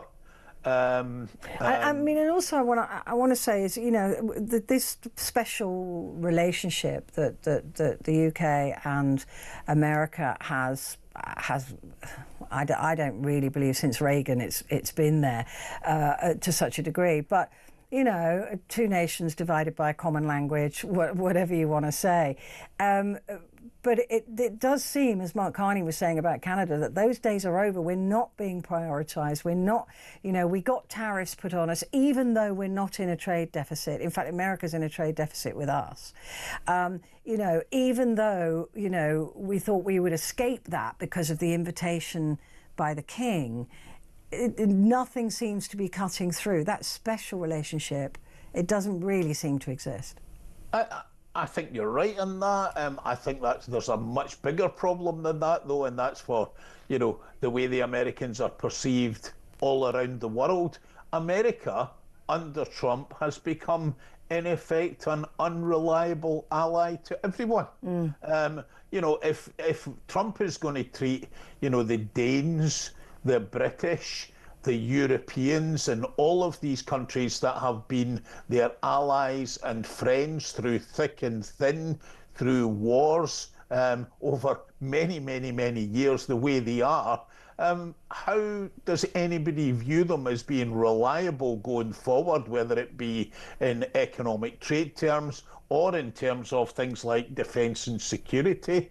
And that's a problem. I mean, who would ever have thought that the Chinese, and there's stuff in the Financial Times about this in tomorrow's paper, could go around the whole of the developed and underdeveloped world accusing the Americans of bullying and saying that they are the stable country in the world. They are the country that's trying to keep, the economic world order going and keep it stable, when Trump and the Americans are the people who are destabilising that. Now, for the Americans to get themselves to a place where they can come back from that in future is going to be very, very difficult. I agree. And I think that's the bigger worry. You're absolutely right, as I said, about the special relationship between the UK and America, though I don't see what else Starmer could have done, given the position that Britain finds itself in. He's got to try and court the Americans at the same time as courting the Europeans. But it means difficult choices as we go forward. Yeah, which one's the wife and which one's the lover? That's what he's got to decide, isn't it? I don't know how he's going to do that. Difficult questions. Yeah. Right, let's have a look at the Telegraph. Again, that story on net zero. Ipso ruling is an attack on free speech, John. Yeah, I mean, I thought this was an interesting story. I mean, basically, it's a story about stuff that Michael Gove said about the Muslim Association of Britain, I think, and they complained to Ipso, who are basically the press standards body, that their voice hadn't been heard, their voice hadn't been listened to, and Ipso has ruled in their favour. That in an original article that basically based on stuff that Michael Gove had said in the House of Commons, that this was reported and they really weren't given a chance to respond to it, and that's what the ruling's all about. Well, I mean, I think that we're, whether you agree or not, I think balance is something we've got to get back to journalistically. I really do. Although a lot of people don't like balance, but that's just the world we're living in. Again, the Eye saying Blair blows hole in Labour's net zero plan. I bet they wish he'd go away.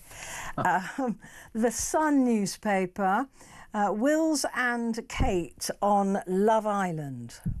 Love Island, the Isle of Mull. I don't know if listeners will know the Isle of Mull at all. For people of a certain age and of a certain generation, do you remember the television programme Balamory? I do, yeah. The wee coloured houses in the harbour, that's Mull. Yeah, my son used to like that. Yeah, it also just next to Mull, and I think William and Kate are going there, is Iona with its beautiful abbey. It's where John Smith, the former leader of the Labour Party, is buried. But, you know, Iona has an abbey there that goes back to St. Columba, I think in the 6th century. It's absolutely beautiful. Mull itself is a beautiful place. Now, what's interesting again about the story in a number of the papers, including The Sun, is that William and Kate had said they've been there before, I think in 2003, and how much they loved it and how great it was to come back. I think they're staying in a small holiday cottage, and they're going and visiting various community groups. And one of the things that happened today was when they went to visit one of them, I think he was handed a drill and she was handed a hammer or something, and said, right, you know, you're here not just for a look. Get them working. Get them. I mean, this is their 14th wedding anniversary, isn't it? And I mean, good for them, I suppose. You know, it's nice that they are keeping that connection with Scotland that William's grandmother had, and absolutely loved it, didn't she? So it's really, really good that they're keeping up with that.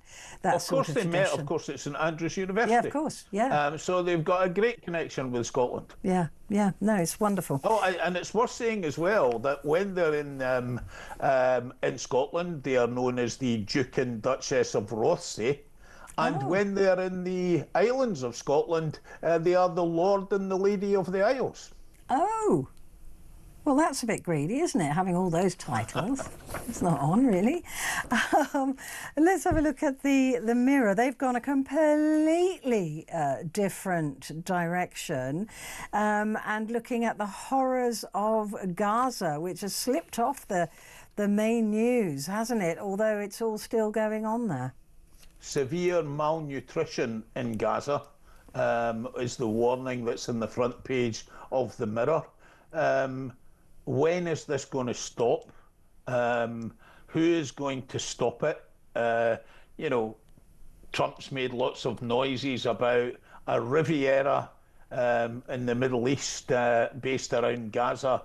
You know, the Israelis continue to really relentlessly both attack various places in Gaza, but in addition to that, there's a policy which appears to make sure that neither food nor medicines are getting into the place at all.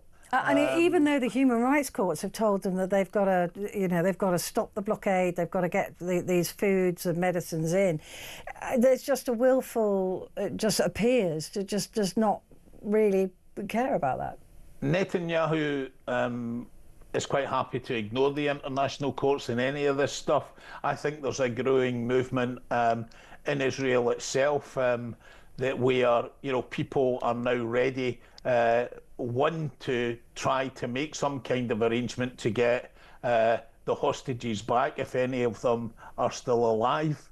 And secondly, actually to have some kind of election in the country, and all sorts of accusations being made against Netanyahu that, you know, he's just keeping the war going in order to keep his position in government. Yeah, but also he knows he's got the backing of Donald J. Trump.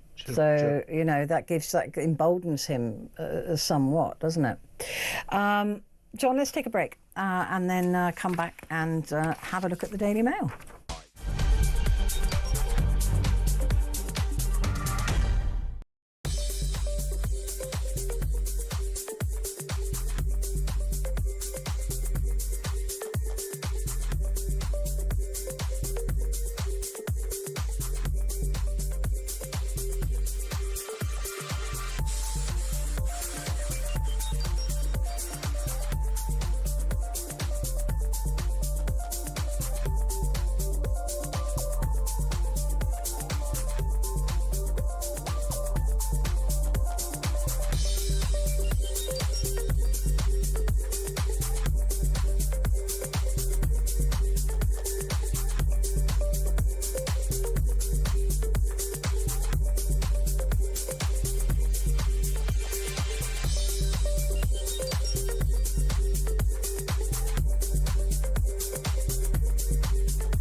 across the UK, on DAB+, on your smart speaker, on your smart TV, and on your side. This is Talk. This is Talk, and this is Petrie, and with me is John Boothman, political correspondent at the Sunday Times in Scotland.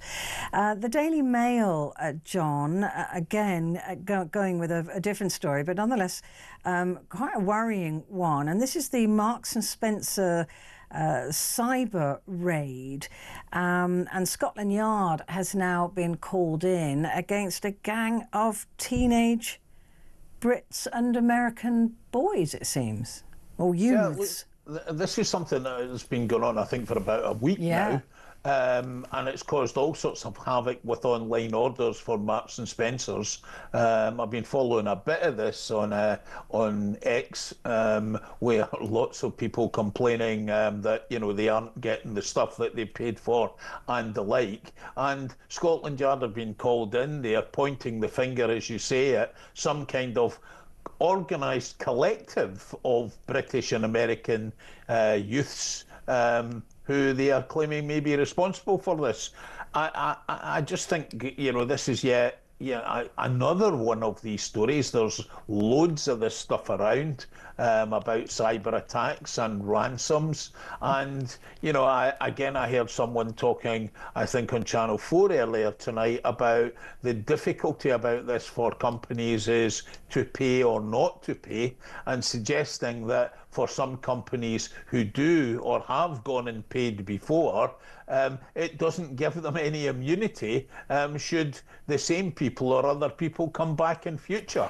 But it causes major problems, and again just shows, that thing about how, it's perfectly possible for this to happen, how we don't seem to have enough resilience to be able to combat it. And again, it's something that, not just in terms of, retail stores or any organisations in the public sector that we've seen. We've seen lots of, hacking attacks, for example, in the health service, but and other organisations and institutions. But, you worry about hackers into things like critical infrastructure, whether it be electricity. We've definitely left ourselves really exposed in this sort of modern age, isn't it, where people can attack from some, there's warehouses full of attackers in China and in Russia and in other countries around the world whose sole job is to try and hack into as many of these institutions as they can.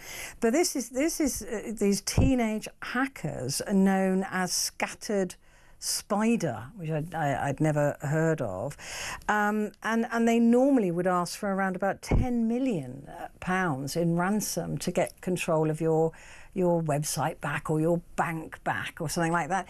I mean, this is really scary. If we look at the infrastructure, nuclear power plants, any of those things, our electrical supplies, like you said, the NHS, it's been done before.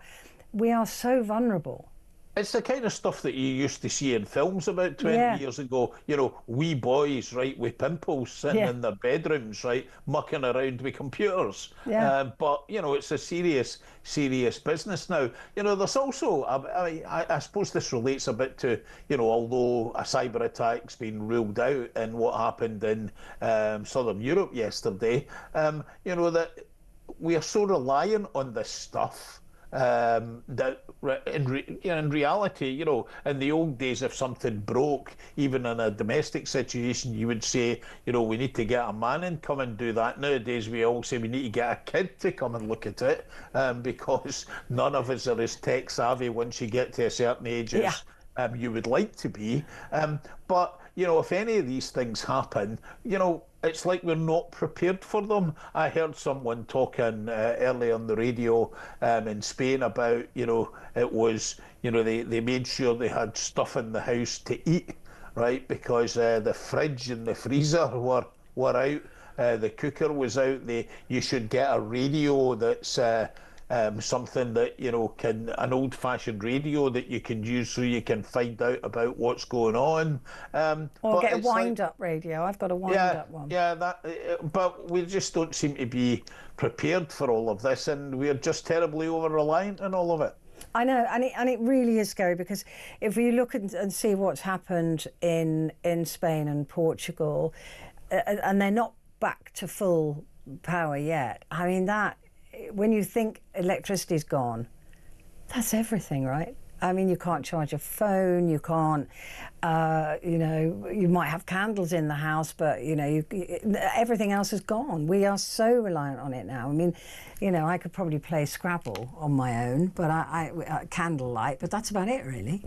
Say Scrabble in the dark's quite hard. You haven't seen how I play Scrabble, John.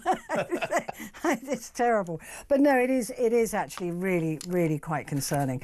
And so that's the Daily Mail. The Daily Star, thank God, I think their sub-editor who was on holiday has now come back.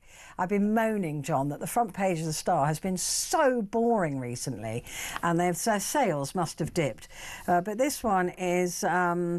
give us sun days off, boss. Scorchio, give us a siesta, because we'll all need a kip in this 30 degrees Celsius heat, boss. If not, we'll call in sick or work from home. This is actually a real story I saw, I think, floating about on Monday, saying that we should be given days off when the temperatures get really hot. Oh, right. Look, there's so many people work at home these days. Do they need any more days off? Right, you have to ask. No, I mean, look, yeah, very good. We do get days off. They're called holidays. Go and book some. Yeah, but also, I suppose, I mean, we don't have that many days that get that hot, really, but I have to applaud them on their photograph on their front page today. I'm glad you're back, whoever you were. Don't go away again. They got seagulls in hats and an office worker as well in hats as well. If you can't see that, that's brilliant. I'm glad you're back. You're back. Don't go away. Let's have a look at some of the stories that you wanted to talk about. Let's talk about Scottish Football Association. Well, you know, it's funny how things change. Today, the Scottish Football Association announced that basically trans people would not be allowed to play in the women's game in Scotland, and you know, that was going to be happening anyway. I think they took the decision last Thursday, but you know, everything seems to be accelerating on the basis of the Supreme Court decision a couple of weeks ago. And you know, there's great debate going on, not just in Scotland, but everywhere else in the UK about what all of this means. And I think you're going to see over the course of the next few months quite a lot of changes in the sort of things that we thought we had to do before, or some people had to do before, as a result of, you know, government guidance, which has turned out to be erroneous, in order to get to a new place. I've followed this debate for a very long time. It's been a very, very difficult and divisive debate. It's not possible to have a sensible debate on this. I think that's absolutely right. I listened yesterday to a radio interview where, in that radio interview, somebody spoke about how in Scotland, and I only know these figures, there are 20,000 incidents of domestic violence a year. Now, most of them against women. Now, without wishing to traduce anybody in this debate, trans people, women who've been involved in it, you know, I hope we can get some kind of solution to this stuff. But I just think there are huge and big problems in the way that women are treated in this country. I think there are huge and big problems of a scale that none of us even like talking about. There are so many difficult situations, and things that seem intractable, for example, in relation to women in rape, where we can't get enough convictions of people who go to court, for example.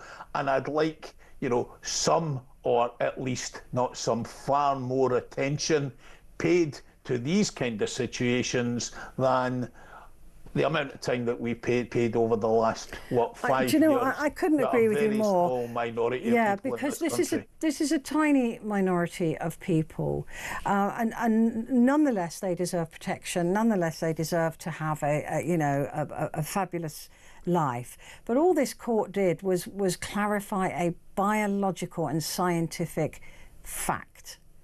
On the level of biology, trans women are not women. On the level of biology, the level of DNA, the level of cellular structure, all of those things, that they are not women.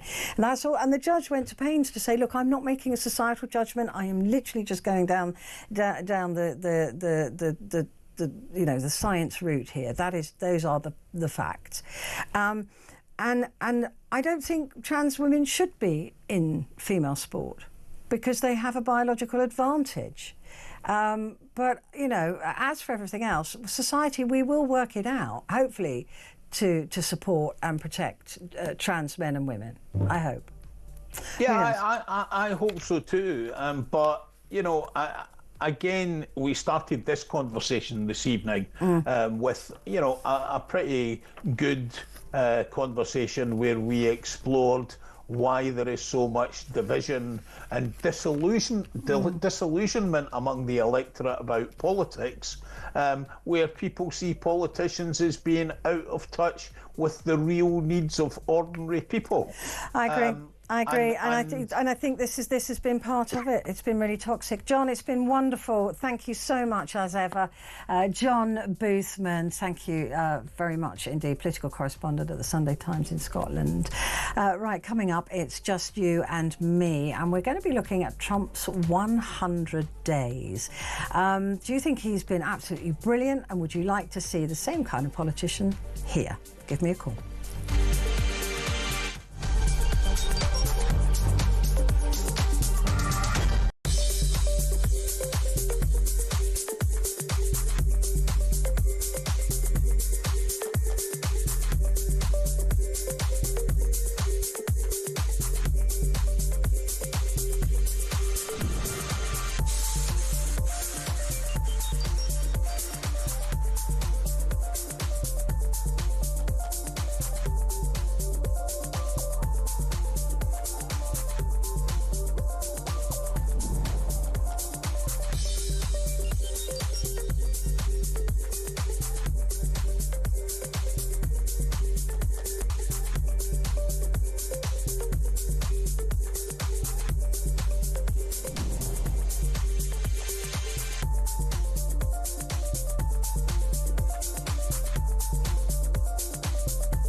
Across the UK, on DAB+, on your smart speaker, on your smart TV, and on your side.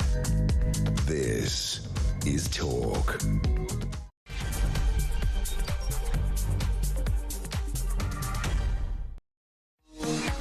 Hello there, and and a very good morning to you. It is Petrie here with you until 1 o'clock this Wednesday morning, and we're going to be talking about Donald Trump. Now, I know, I'm going to say this right at the beginning, I know that many of you absolutely love Donald Trump. Many of you find what I say about Donald Trump, because I don't love him, to somehow you take it quite personally. In fact, there's a message, some really quite nasty messages come through, like the water off a duck's back. Where is this? Blah, blah, blah. Oh gosh, I've got to find it. Oh yeah, here we go. P. Hosken, are you comfortable and sure that you should be working for Talk Radio? A radio station noted for its common sense and, for the most part, its excellent right-wing presenters. You must be something of an anachronism and an oddity at Talk. Like most negative people, you always find a problem with a solution. Goodbye! You're probably still not listening.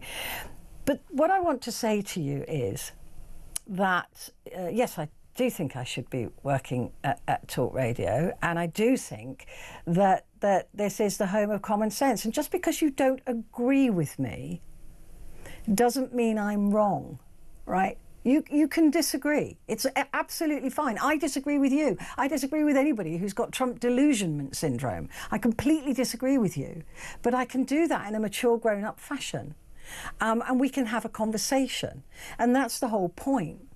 And when you say excellent right-wing presenters, this is meant to be the home of all views. Of all views. And yes, I am a slight oddity here because my politics do not chime with pretty much everybody else on the station. But I'm here for a reason. Figure it out. I mean, come on, you're not that dumb, are you? In order to not be called a right-wing station, right? In order to not have Ofcom crawling all over everybody, in order to allow those right-wing presenters to say what they say, they need something called, oh, what was it called again? Balance. So you can disagree with me as much as you like. I don't care. I'm a journalist. I can listen to your argument. You can listen to my argument. And maybe as grown-ups, we can part saying, well, I agree to disagree. I don't agree with you. I think Trump's wonderful. And that's great if you do. Terrific, good for you. But don't be childish about it. Don't be a tantrum toddler about it. No, I'm not right-wing. No, Sozza, get over it. Boring. It's so boring to hear that. Oh, what are you doing there? You should be at the BBC. You should be at LBC. Oh, it's the most boneheaded argument. And it's so boring. So try and be a grown-up and let's, converse. I welcome all views. I don't shut you down just because you're not right-wing. Okay? Let's try and be a little bit more grown-up. Give me a call. 0344 499 1000. I will warn you, I'm not in the mood to take any prisoners today. I've had some very, very, very, very, very bad news and I'm not in the mood. So just be grown up and let's talk nicely to each other, as we always try to do on this programme. Oh yeah, here's another one. Mark in Selby. Petrie, you would be better off at LBC with your political and social views. Christo is a better fit for Talk. Is he? Is he? Is he working here? Bye. So it's just boring. It's just childish.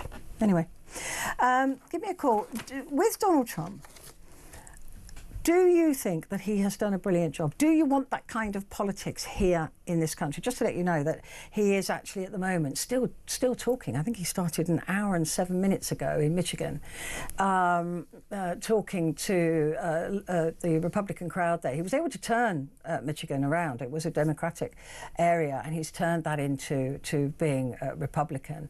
And he's there with his Republican supporters, telling everybody how that he's had the best 100 days that any president has ever had in the history of the world. And to his supporters, he probably has, right? But there's one thing that when you fact check what Donald Trump says, it falls short. It does fall short of what he's saying. Like, oh, I'm having great talks with China. No, he's not. China have said, no, we're not talking to Donald Trump. And when he said, I've personally, I've looked after, I've done 200 deals on tariffs. There aren't 200 countries to do deals with, unless he's talking about the penguins. There's 195 countries. So some of what he says is hyperbole, and some of what but look, he's incredibly popular. People love him. I was prepared to cut the guy a break, right? Even though I wasn't particularly fond of him the first time. I called that he would win this election that he's won.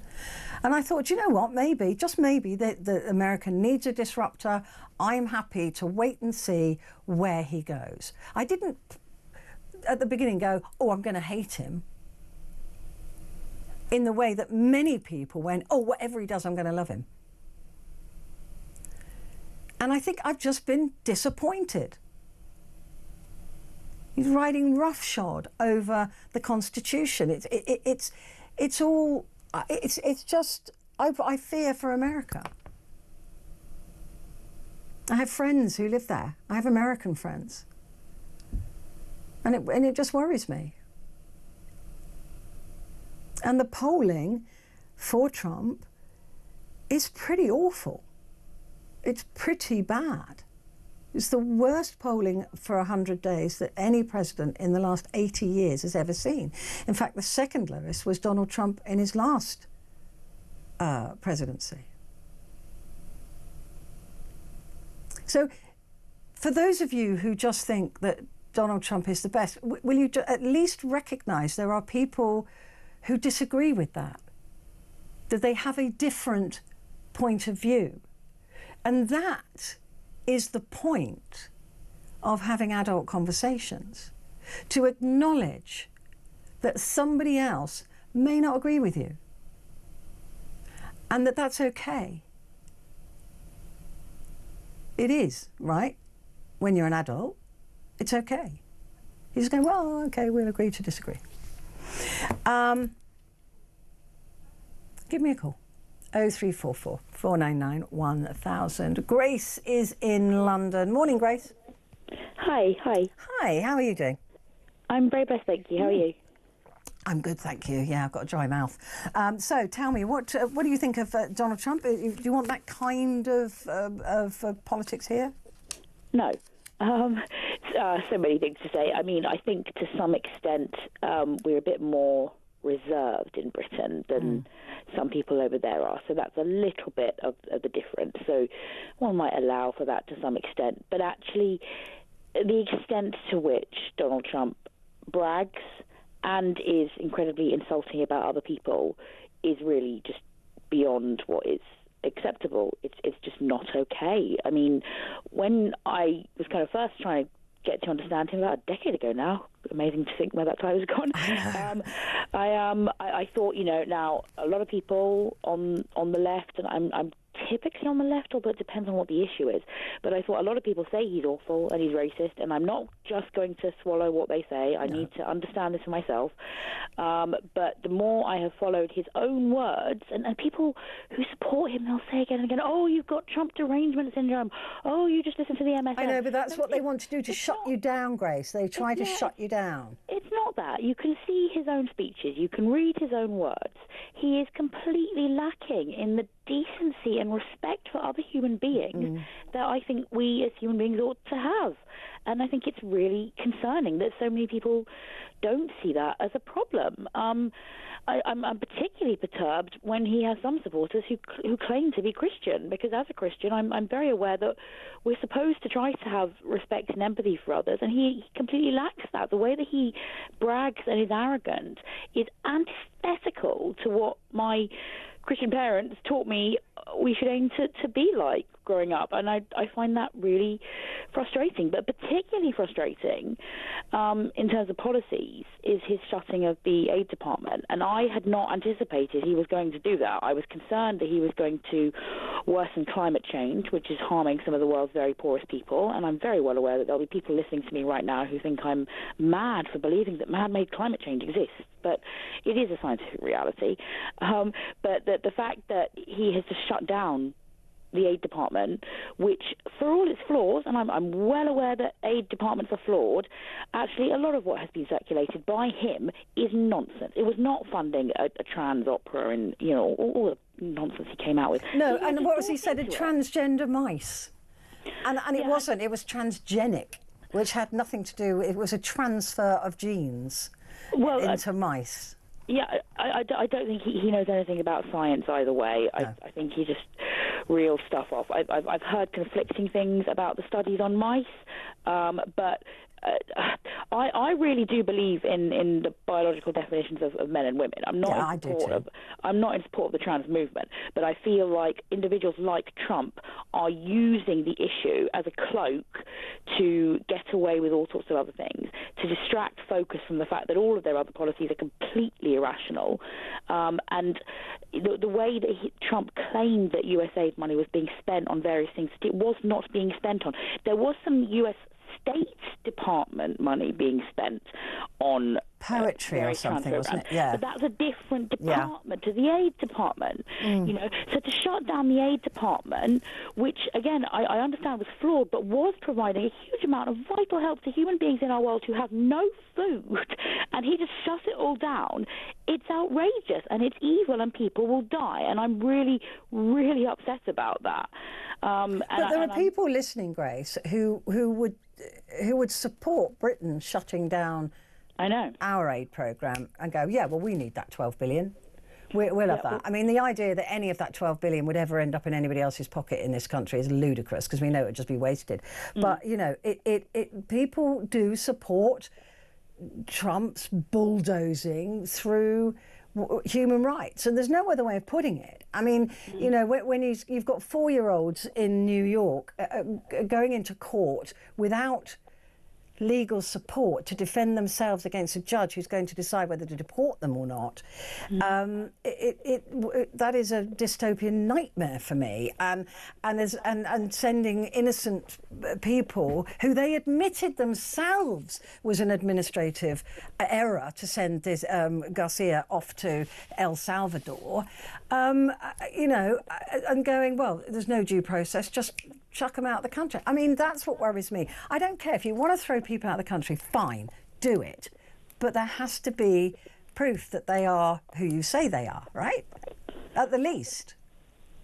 I mean, I don't like it when people throw the word Nazi around, because I don't think it's necessarily helpful or constructive, and it does get thrown around too liberally. But some of the things that Trump has been doing recently do make me feel genuinely quite scared about the direction he's heading in. I'm not calling him a Nazi. I'm not saying that, but there are things. There are authoritarian. Going on that are worrying. There are authoritarian echoes that are deeply concerning. I would all the stuff about migration is particularly ironic when it's America. I mean, they were all immigrants a couple of centuries ago. It's just weird the way, and again, it's antithetical to the values that some of them would claim to hold.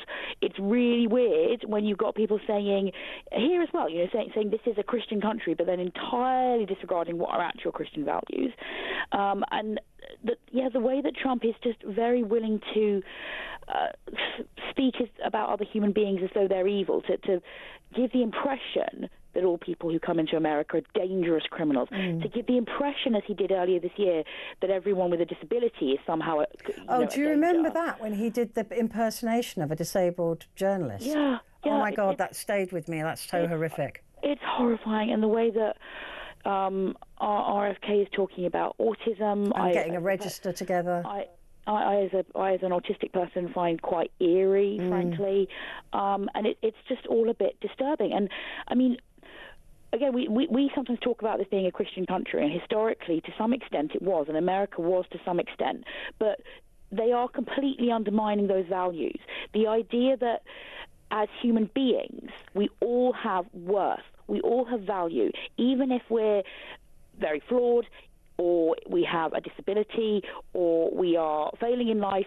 I believe that we all have value because we're all made in God's image. And that is something that not all of humanity has always believed, but it has shaped what we have come to see as normal in this country. It's come to be normal that even if you're not a theist or a believer of any kind, you still would presume that other people should have human rights. Yeah. And that has been part of our culture in the West. But now Trump is completely undermining that whilst trying to sell Bibles. And it's just really, it's really absurd. Well, he didn't put his hand on the Bible, did he, at the inauguration? And people are now saying that wasn't accidental, that was deliberate. But what I don't understand is that people don't see what we see, and I don't know whether it's blind faith or it's somebody's blinkered, or whether they're deliberately trying not to see what we see. I'm kind of confused. I'm going, well, why don't you see him taking the mick out of disabled people? Why don't you see him, the way he behaves on the world stage? Why don't you see that? It's like the platform 9.5, isn't it, in Harry Potter? Only some people can see it. I mean, I didn't hear the message that you read out at the beginning. I just heard you because I was answering the phone, but I heard your response to it. But I think that's part of the issue. A big part of the issue is that a lot of people have become very tribal and are in echo chambers. Yeah. And some people, they are only listening to one side of things. Yeah. I follow politically different news outlets. I follow things which on the left is absolutely and the right. what you should do. But some people, they're only listening to things that they already agree with. Yeah. And also, if you complain about Trump, you get a bunch of people saying, but what about Biden? What about Harris? What about Clinton? And I'll say I think that Trump is evil for cutting aid to starving people. And they'll say, well, what about the Democrats who are evil for killing unborn babies? But that's just whataboutism. It doesn't make Trump any less dangerous. No, if you have to point to somebody else, that's not a very good argument. If you have to say, well, what about that? That's not a very good argument. I just, Trump is. I read his speeches as well, and none of them make any actual sense. No. When you read them yourself, you're not hearing him being performative, and he's a great performer. I mean, this is the thing. He is. He has somehow captured all of these MAGA, both there and here. I mean, there are MAGA here, right? I mean, they're just not able to vote in American elections, presumably. But he's clearly captured something. It's partly that people are afraid of various things. People are afraid when they hear about crimes carried out by various people, and certain media outlets will amplify the numbers of crimes carried out by people from other parts of the world, and people hear about those more than they would have done decades ago because we've got social media giving us news all the time. So people are afraid of that. People are afraid of the fact that things are changing. People hear about men going into women's bathrooms, and they understandably feel afraid of that. And Trump is really good at seizing upon people's fear and getting people to think, well, he thinks he can stand up for people, and they think he's some kind of savior who will protect them from these weird things, all these dangerous things. And I just want to say, if you call yourself a Christian, I know not everyone does, but a lot of his supporters do, you don't need to be fearful, because if one is a Christian, we believe ultimately that God has more power than any political ideology or force does. We don't need to be freaking out all the time about all these different dangers. We should be thinking about wisdom and discernment. But look, even the Pope had J.D. Vance getting a talking to from a cardinal before he died. Yeah. To say to him, look, the way you're going in America is not the right way. It's not Christian. It's not the way that any of our religion would accept that behaviour. But Trump joked today that he should be the next Pope. Well, yeah, you never know whether Trump is joking or well, it always starts as a joke, doesn't it? And yeah. then it becomes a little bit real. I'm sure he was joking about that, but still. Well, do you think he thinks that he's a good man? That's what fascinates me about him. Does he think that he is actually doing the right thing and sort of inadvertently not doing the right thing, but his heart's in the right place? Probably. I mean, I remember hearing about how when he was growing up, for a while his pastor was Norman Vincent Peale, is that right? Who taught that. Who taught the power of positive thinking. Completely heretical. This man should not have been a pastor. He was not understanding the Bible at all, but he was kind of giving out the idea that if you want something, you can have it. Right. And Trump seems to have absorbed that. And there are, I'm afraid, various people who are pastors who share messages that can earn them a lot of money selling books, but aren't actually in line with what Jesus taught us. And so Trump seems to have absorbed this completely false idea, and it's very right that the Pope called him out on this, as much as I'm not a Catholic. But yeah, I think Trump seems to have the idea that he should be able to have what he wants, that he's standing up for something, and yeah. It's really concerning to see how many people just lap it up. But I think about how Jesus in the New Testament, he often argued with people who claim to be religious. So this whole kind of false religion thing has been existing for millennia, and it's just it's worrying to see when it means our politics is going in a scary direction. Yeah, I personally I believe that there should be no confusion of state and religion. Keep them separate, and then everybody, if you want to follow it, you can. If you don't have to, because the state is separate from religion. And I think that's again what's happening in the US, is that they're trying to bring Christianity, or their form of Christianity, sort of radical Christianity, into government. Grace, really fascinating to talk to you. Thank you so much. I've got to go, though, because I am late to a break.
Across the UK, on DAB+, on your smart speaker, on your smart TV, and on your side. This is Talk. Hello there. It's Petrie here with you until 1 o'clock, and we are talking about Donald Trump, because he's been in power for 100 days. And I've got this message from Anthony. So sorry, Petrie, I always watch your programme and I love it, but I think this time you have got an obsession with Trump. I first noticed how bad it was when you started bringing in an American front page of one of their papers in your selection of front pages. You only started to do that when Trump came into power. Yeah, Anthony, that was the point. Because there was so much going on in America I mean, under Sleepy Joe, it was all a bit quiet, wasn't it, really? There wasn't very much sort of thing. So when Trump got into power, and there were all these executive orders and blah, blah, blah, and what I wanted to be, Anthony, was fair to what Americans were saying. So that was why I brought in the American front page. So you're absolutely right. I did bring it in when Trump came into power, and that was to be representative, not just of what I believed is going on in America, but for me and you to understand what Americans are saying about America and what America... I don't choose those front pages, by the way. They are just delivered to me. And I have no idea what's on those front pages. And they're chosen from hundreds of front pages across America, because they've got more local papers than we have. So I don't know what's on them. It could all be like, oh, Donald Trump is amazing, and that would be the story that I would read. So the whole point of me going through an American paper was to be more reflective of what goes on in America than what we think goes on in America here. And that was what I was attempting to do. And then he said, I love you loads, Petrie, but nothing we think about Trump will matter one jot. But it does. Again, Anthony, I love you, and you always message me, and you're a great guy, but it does matter. I mean, look at what happened to the global stock markets. That matters. That affects us. Look at the tariffs that are on this country at the moment. That does affect us. So it may not matter a jot. We know we may not be able to change anything, but let's be honest, we're unable through conversation to change anything about this country either, are we? All we're doing is having conversations that are interesting and divisive and coming from different points of view. But it does matter what goes on in America, particularly now with this president. So that's why I've brought in the American front page, because I just think it's interesting to see what they say about America as opposed to what we think they say about America. I hope that explains it. Aaron has said, Donald Trump is doing what he says he would do and what his supporters want. I completely agree with you. I completely agree with that. He is doing what MAGA want him to do. Doesn't make it the right thing to do, though. Would you either have the type of politician who tells barefaced lie after barefaced lie, and that woman talking about aid, why should USA give all the money around the world and when they're in trillions of debt? Well, again, that's just it's a similar argument to why when we've got massive amounts of debt in this country too, why we still choose to give money to overseas projects. And the answer to that is usually that by, for example, preventing a disease that is happening, let's say, in sub-Saharan Africa somewhere, by sending American aid there and American doctors there and halting that disease where it is will prevent that disease from potentially spreading to America and killing millions of people. And that's kind of what, you know, a lot of foreign aid is meant to be for.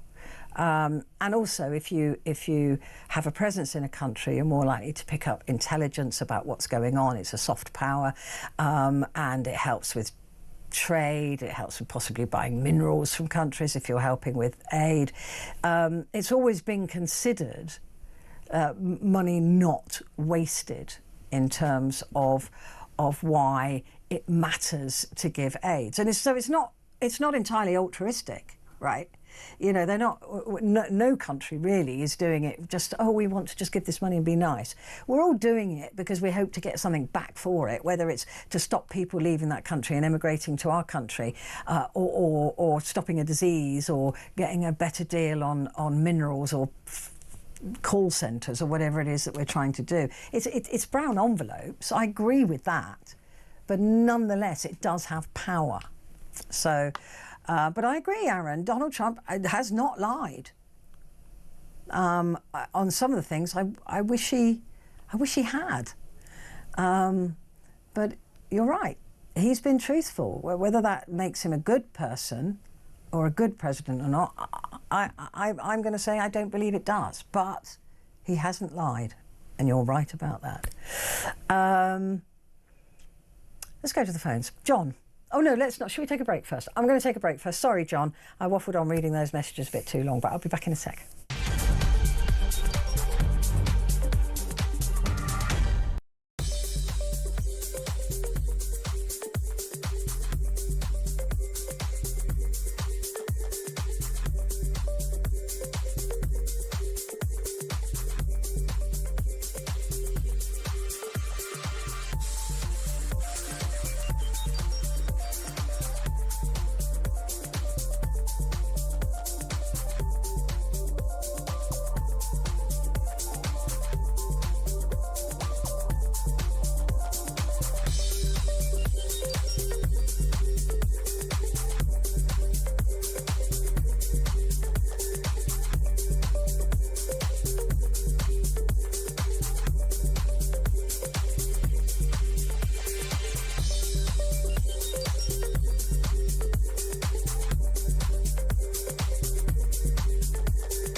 Across the UK, on DAB+, on your smart speaker, on your smart TV, and on your side. This is Talk. Hello there, good morning to you. This is Talk and it's Petrie here with you. I've got loads of messages that I'm going to get to in a little while, but I've kept John waiting long enough. John, good morning. Good morning. I think that you mentioned the word called balance. I think that's what Trump did, for me at least, and for a lot of other blokes and girls. What happened until now was imbalanced. He's brought a lot of things to the table that nobody did, and I'm also having a laugh when I hear him speak. I believe all the 100,000 people that listening to him are not taking him seriously. It's a lot of rhetoric, and it's kind of like clapping like a football. It's like a fan-based thing. It's not serious discussions of something. It's like a celebration. I've said what I'm going to do, and I didn't cheat you, and they lost, I won.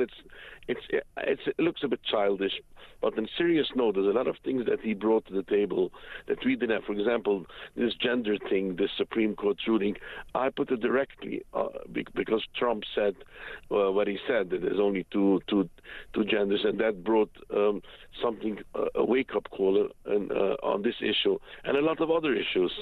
I mean, tariffs and the defense here in this country said they're gonna make sure that the weapons going to Ukraine, the jobs are staying in the UK. He brought a lot of issues to the table that a lot of people are.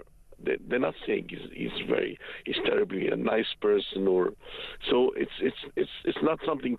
It's not something to get carried away. It's just a lot of rhetoric. That's it. So you think all the time when he says things like nobody knows about drones better than me, or nobody knows about tax better than me. You think he's joking? You think he's joking? Do you think he's joking?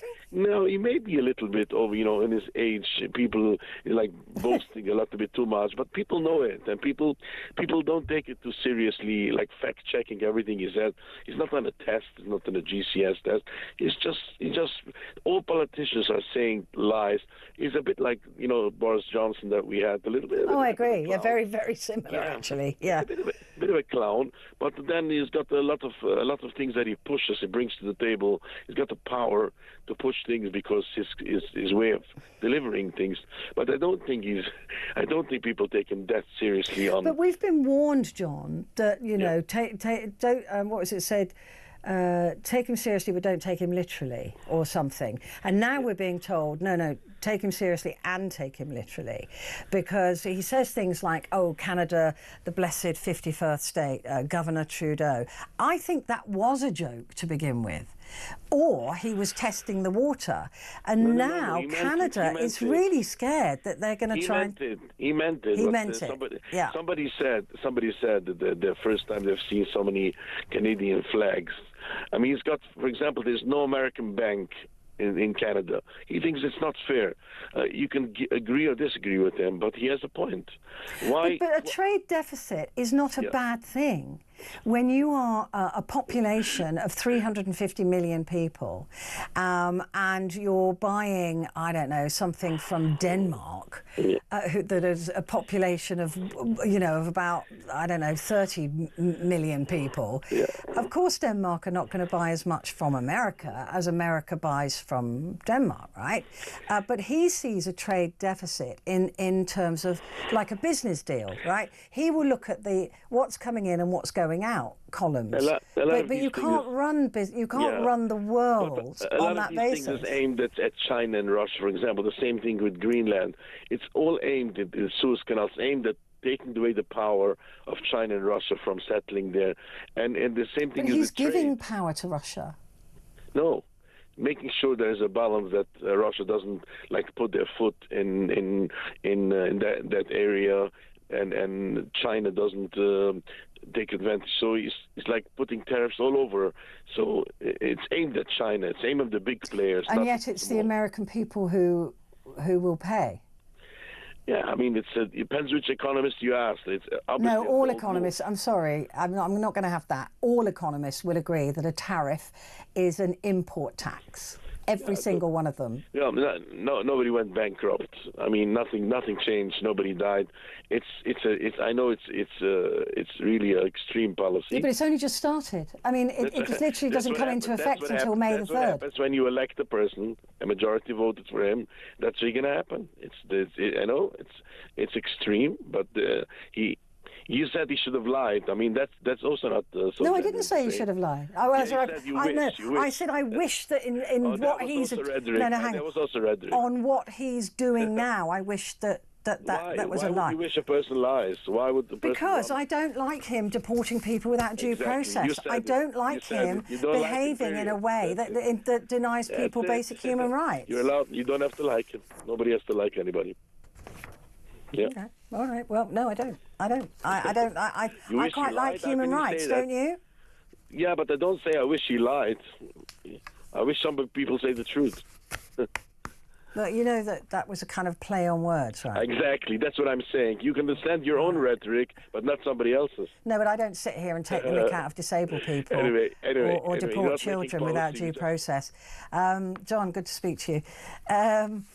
Let's have a look at some more messages. Looking back at Trump's 100 days is like watching a reality show full of drama and plot twists, certainly plot twists. He's jumped into tax cuts, shook things up with deregulation, tackled immigration head on. Some folks are cheering him on while others are shaking their heads. It'll be interesting to see how these moves play out in the long term. It's definitely been a wild ride in the political world. Time to buckle up, Petrie. Jack from Manchester. Yeah, we've still got something like 1,300 days of this or more since Trump 28 hats are now being sold as well. Donald Trump might not have lied about what he was going to do and what he is actually doing, but he is definitely deluded about how wonderful his 100 days have been and about the whole world's perception of what he's done. He certainly makes things more interesting, but I'm really concerned about what will happen next, and I really don't think the world is a safer place with him in power. From Maxine in Maidstone. I mean, clearly I agree. I am concerned about the safety of all of us. Jackie has said, I really enjoy listening to you on Talk. You have my support. Thank you. I wish you were on 5 days a week. I have to agree with you about Trump. I think he's disgraceful and a bully. I also worry about what's going on in America. It's unbelievable. I spend a lot of time looking at what's going on in America. Thank you for that, Jackie. Great show, Petrie. Trump is a dangerous idiot. He jumps from one idea to another. Total chaos. You at Talk keep me sane. Thank you, Lynn. And Rachel says, good evening, Petrie. As a Trump supporter, I'd just like to say this in response to the person who criticised you. Well, there was quite a few of them, to be fair. I love you're a talk presenter. You're very entertaining, but I also like that you present an alternative view to the rest of us. There you go. We don't want to exist in an echo chamber. Fab dress, by the way. Thank you, Rachel. Yeah, I can't remember where I got it from, actually. H&M. Top brand. Other brands exist, of course. Gary said, evening, Petrie, regarding your first viewer comment, I love Talk because the show is balanced. Every single presenter has their own opinions. Talk isn't right-wing. Not only pathetic, lazy argument, but a damn stupid one too. Trump is a vile, misogynistic criminal who shouldn't be anywhere near power. And that's from Gary in Glasgow. Sam says, morning, Petrie. I personally find you a breath of fresh air. I'd like to hear a combination of views, and it's interesting. As for Trump, I'll be honest, he scares me. I'm worried for the future. And that's from Sam in Lancashire. So thank you for all of those comments. That is kind of why I'm here, right? It's an alternative voice, or just a common sense, sensible, middle-of-the-road view that most of us, I think, share. I think. And Carol, I just want to comment on this before I go to Andrew in Bristol. Carol has said, we were talking earlier about the recorder. Remember the recorder when you're at school? It's no longer a popular thing. The recorder, oh no, our triplet girl granddaughters, triplets, start school in September, and I told my daughter to look forward to one each. It's a rite of passage. I would hate her to be denied the memory of the school reporter. We need a recorder, and we need a petition. Yet 3 kids with a recorder. You are evil, Carol. These are my girls, aged 4 in June. Oh my God, they look so naughty. I mean, they're beautiful, but they look very cheeky. And she said that was Easter Sunday chocolate eggs. Thank you so much for sharing that. I love it when I get pictures like that. I really appreciate it. Right, let's go to Andrew, who's in Bristol. Andrew, good morning. Yeah, very good morning to you, Petrie. Thanks for taking the call. You're welcome. First of all, before we talk about what I'm going to talk about, I'd just like to say that the ukulele is the new recorder. Oh, is it? Is it now? Every new baby should be issued with a ukulele. I listen. When my son, if my son ever has children, I'm going to buy a ukulele. I'm going to say it's your fault.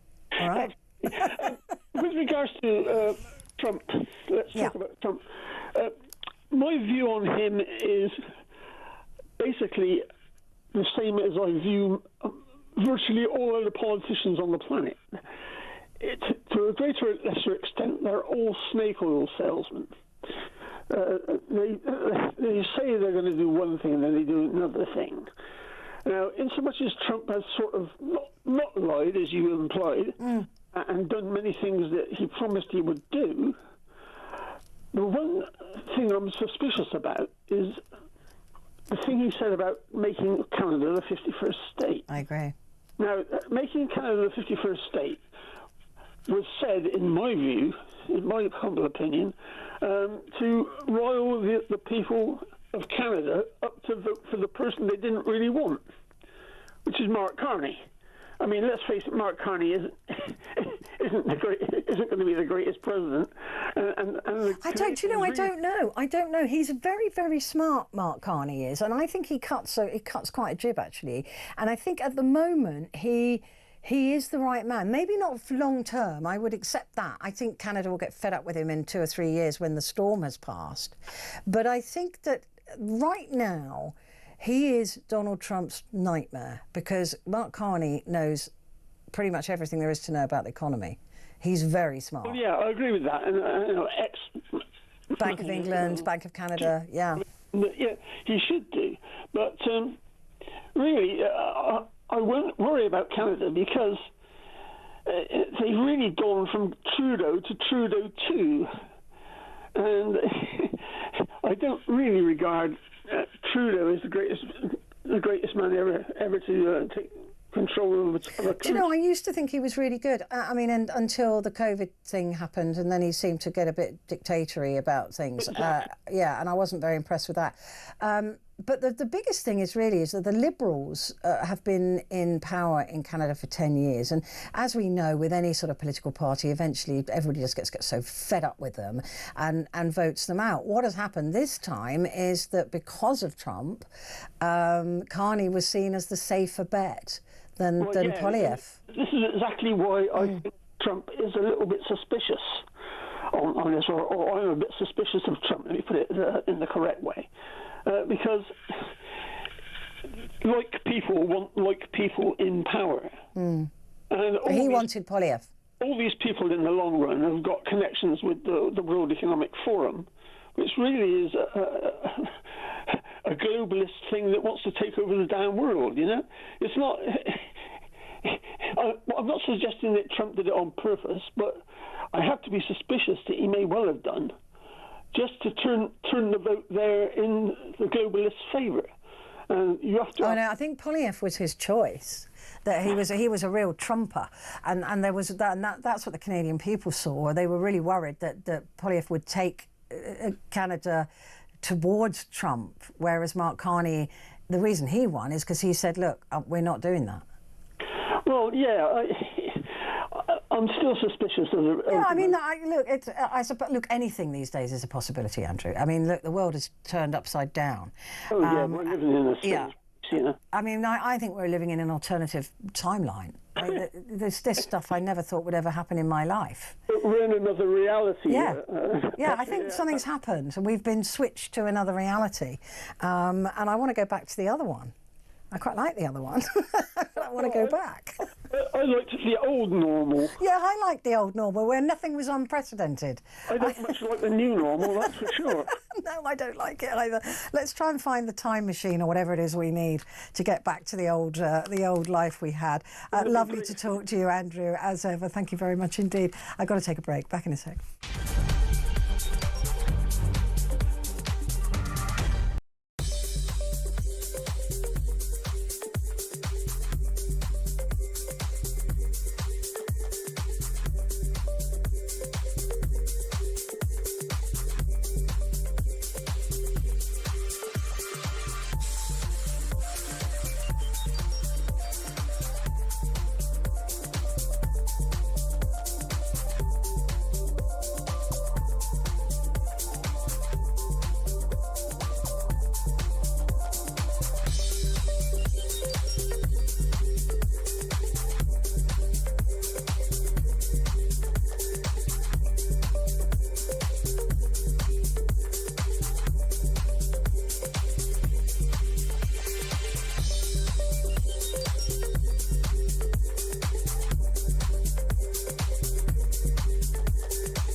Across the UK, on DAB+, on your smart speaker, on your smart TV, and on your side. This is Talk. Morning. I've got to read you this because it's bizarre. I think poor Simon in Norwich just had a little bit of a meltdown. But I've got to read you this. It says that abuse and vitriol is typical response of the loony lefty. Well, I'm sorry, what was it you sent me? Yeah, hang on. I think you'll find I was just sort of responding to you. Loony lefty. And what have 4-year-old migrants got to do with what I said? Have quite a lot. Tariffs are okay for other countries to impose on the US, but that's okay, is it? Well, yes, they were imposing tariffs of like 2.5%. And then he replied with tariffs of 20% or 40%. Look it up, Simon. Do a little bit of, stuff, research. Yeah, there were tariffs. There are always tariffs. There are always tariffs that are pinpoint and used to control certain aspects. They're not blanket. So a little bit of education.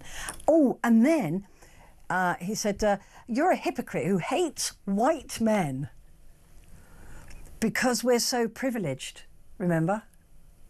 What? Do I like black men? Well, I do like black men.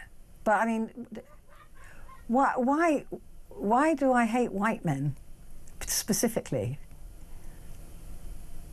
And you got all of that from me just telling you to grow up. So I'm a hypocrite. You're a hypocrite who hates white men because we're so privileged. Remember, the only one delusional is you. Is Simon an incel? I don't know. Difficult to tell. If you're going to throw it, Simon, you get it back. Okay? You probably don't like that from women, but there you go. Poor Simon. I don't even know what to make of that. Well, I do. But, Sarah's in Liverpool. Morning, Sarah. Good morning, Petrie. Good morning. I hate white men, by the way. They're so privileged. I think that lad needs help.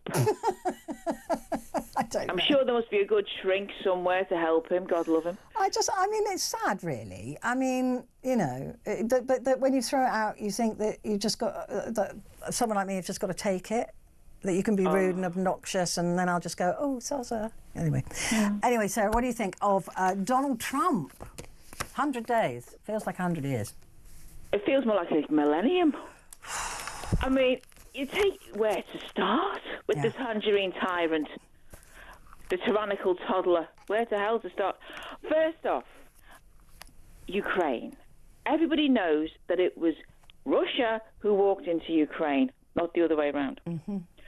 But yet, in his addled brain, he thinks that Ukraine walked into Russia and Russia went back. No, it wasn't that. It was the other way around. Can you actually understand? Can you understand what goes on in the world apart from what's going on in your fantasy island head? No. I mean, it's the same thing with tariffs. He keeps talking about these tariffs like other people pay them. And he got very upset when Amazon apparently was going to put, the cost, let's say, $2.99, and then put the import duty on top of that, so people could see why it was now $7 or whatever. And yet Trump was like, no, you can't do that. So he must know that Americans pay the tariffs, right? Well, you think he knows, but in his little head, he thinks the company should pay it. But unfortunately, if they did that with some of the tariffs, especially as he's putting Chinese tariffs, yeah, they're like through the roof. They're like through there's no way they could afford it. They have to pass it on to the end user, to the consumer. The other thing he's putting tariffs on is medication. So anybody who's sick and disabled in America, God help you, because you try and get you'll be lucky if you can get paracetamol. Anything else and quite a lot of drugs come in from everywhere else in the world, like Europe and India and wherever else. It's going to be, terribly sorry, it's going to cost you a small fortune to get that medication that's going to keep you alive. But then again, he doesn't give a hoot about anybody who's not A1 fitting like him, because when they had that crash in the Potomac, who did he blame? He put it down to diversity, and he said, and it's all these paraphrasing, it's all these disabled people. They did it, and you go, no, it wasn't. Yeah, it turned out he went very quiet on that, didn't he? Sort it out. Yeah. So there's that. we've mentioned the tariffs. Let's see what else. Also his record on wanting to take over Greenland, annex Canada and Mexico. Where else? I think and anywhere else he feels like annexing while he's at it in his addled, paranoid state. It just, for me, it just feels like the uncertainty of not knowing what he's going to do next. That is, I think, so unnerving.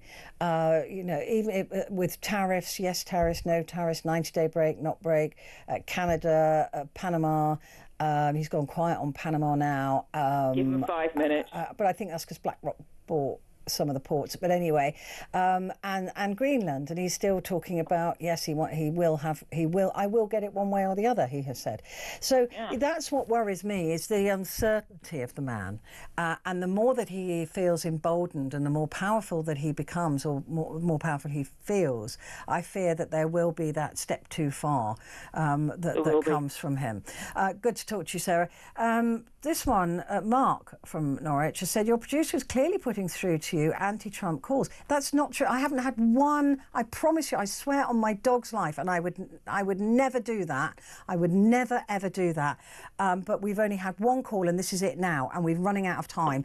Simon in Sevenoaks. Simon. Hello, gorgeous. Hello, darling. How you doing? Again. And you. How you doing? Yeah, not so bad, thank you, darling. Good. Listen, if you was a US citizen and you had a vote in this US presidential election, can you honestly, hand on heart, say you'd have voted for Kamala Harris? What, the brilliant, educated lawyer? String a sentence together. No, she was particularly bad at communication. But looking at her look, I think that the election was a disaster in terms of who they put up. 350 I know, million and that's the best they could find. And this is the best they can do. Last time it was Trump and Biden. I know. Oh, for God's sake! Biden and Hillary was hanging about. I mean, it was a disaster, right? It was, and I agree with you that out of all of those people, there's something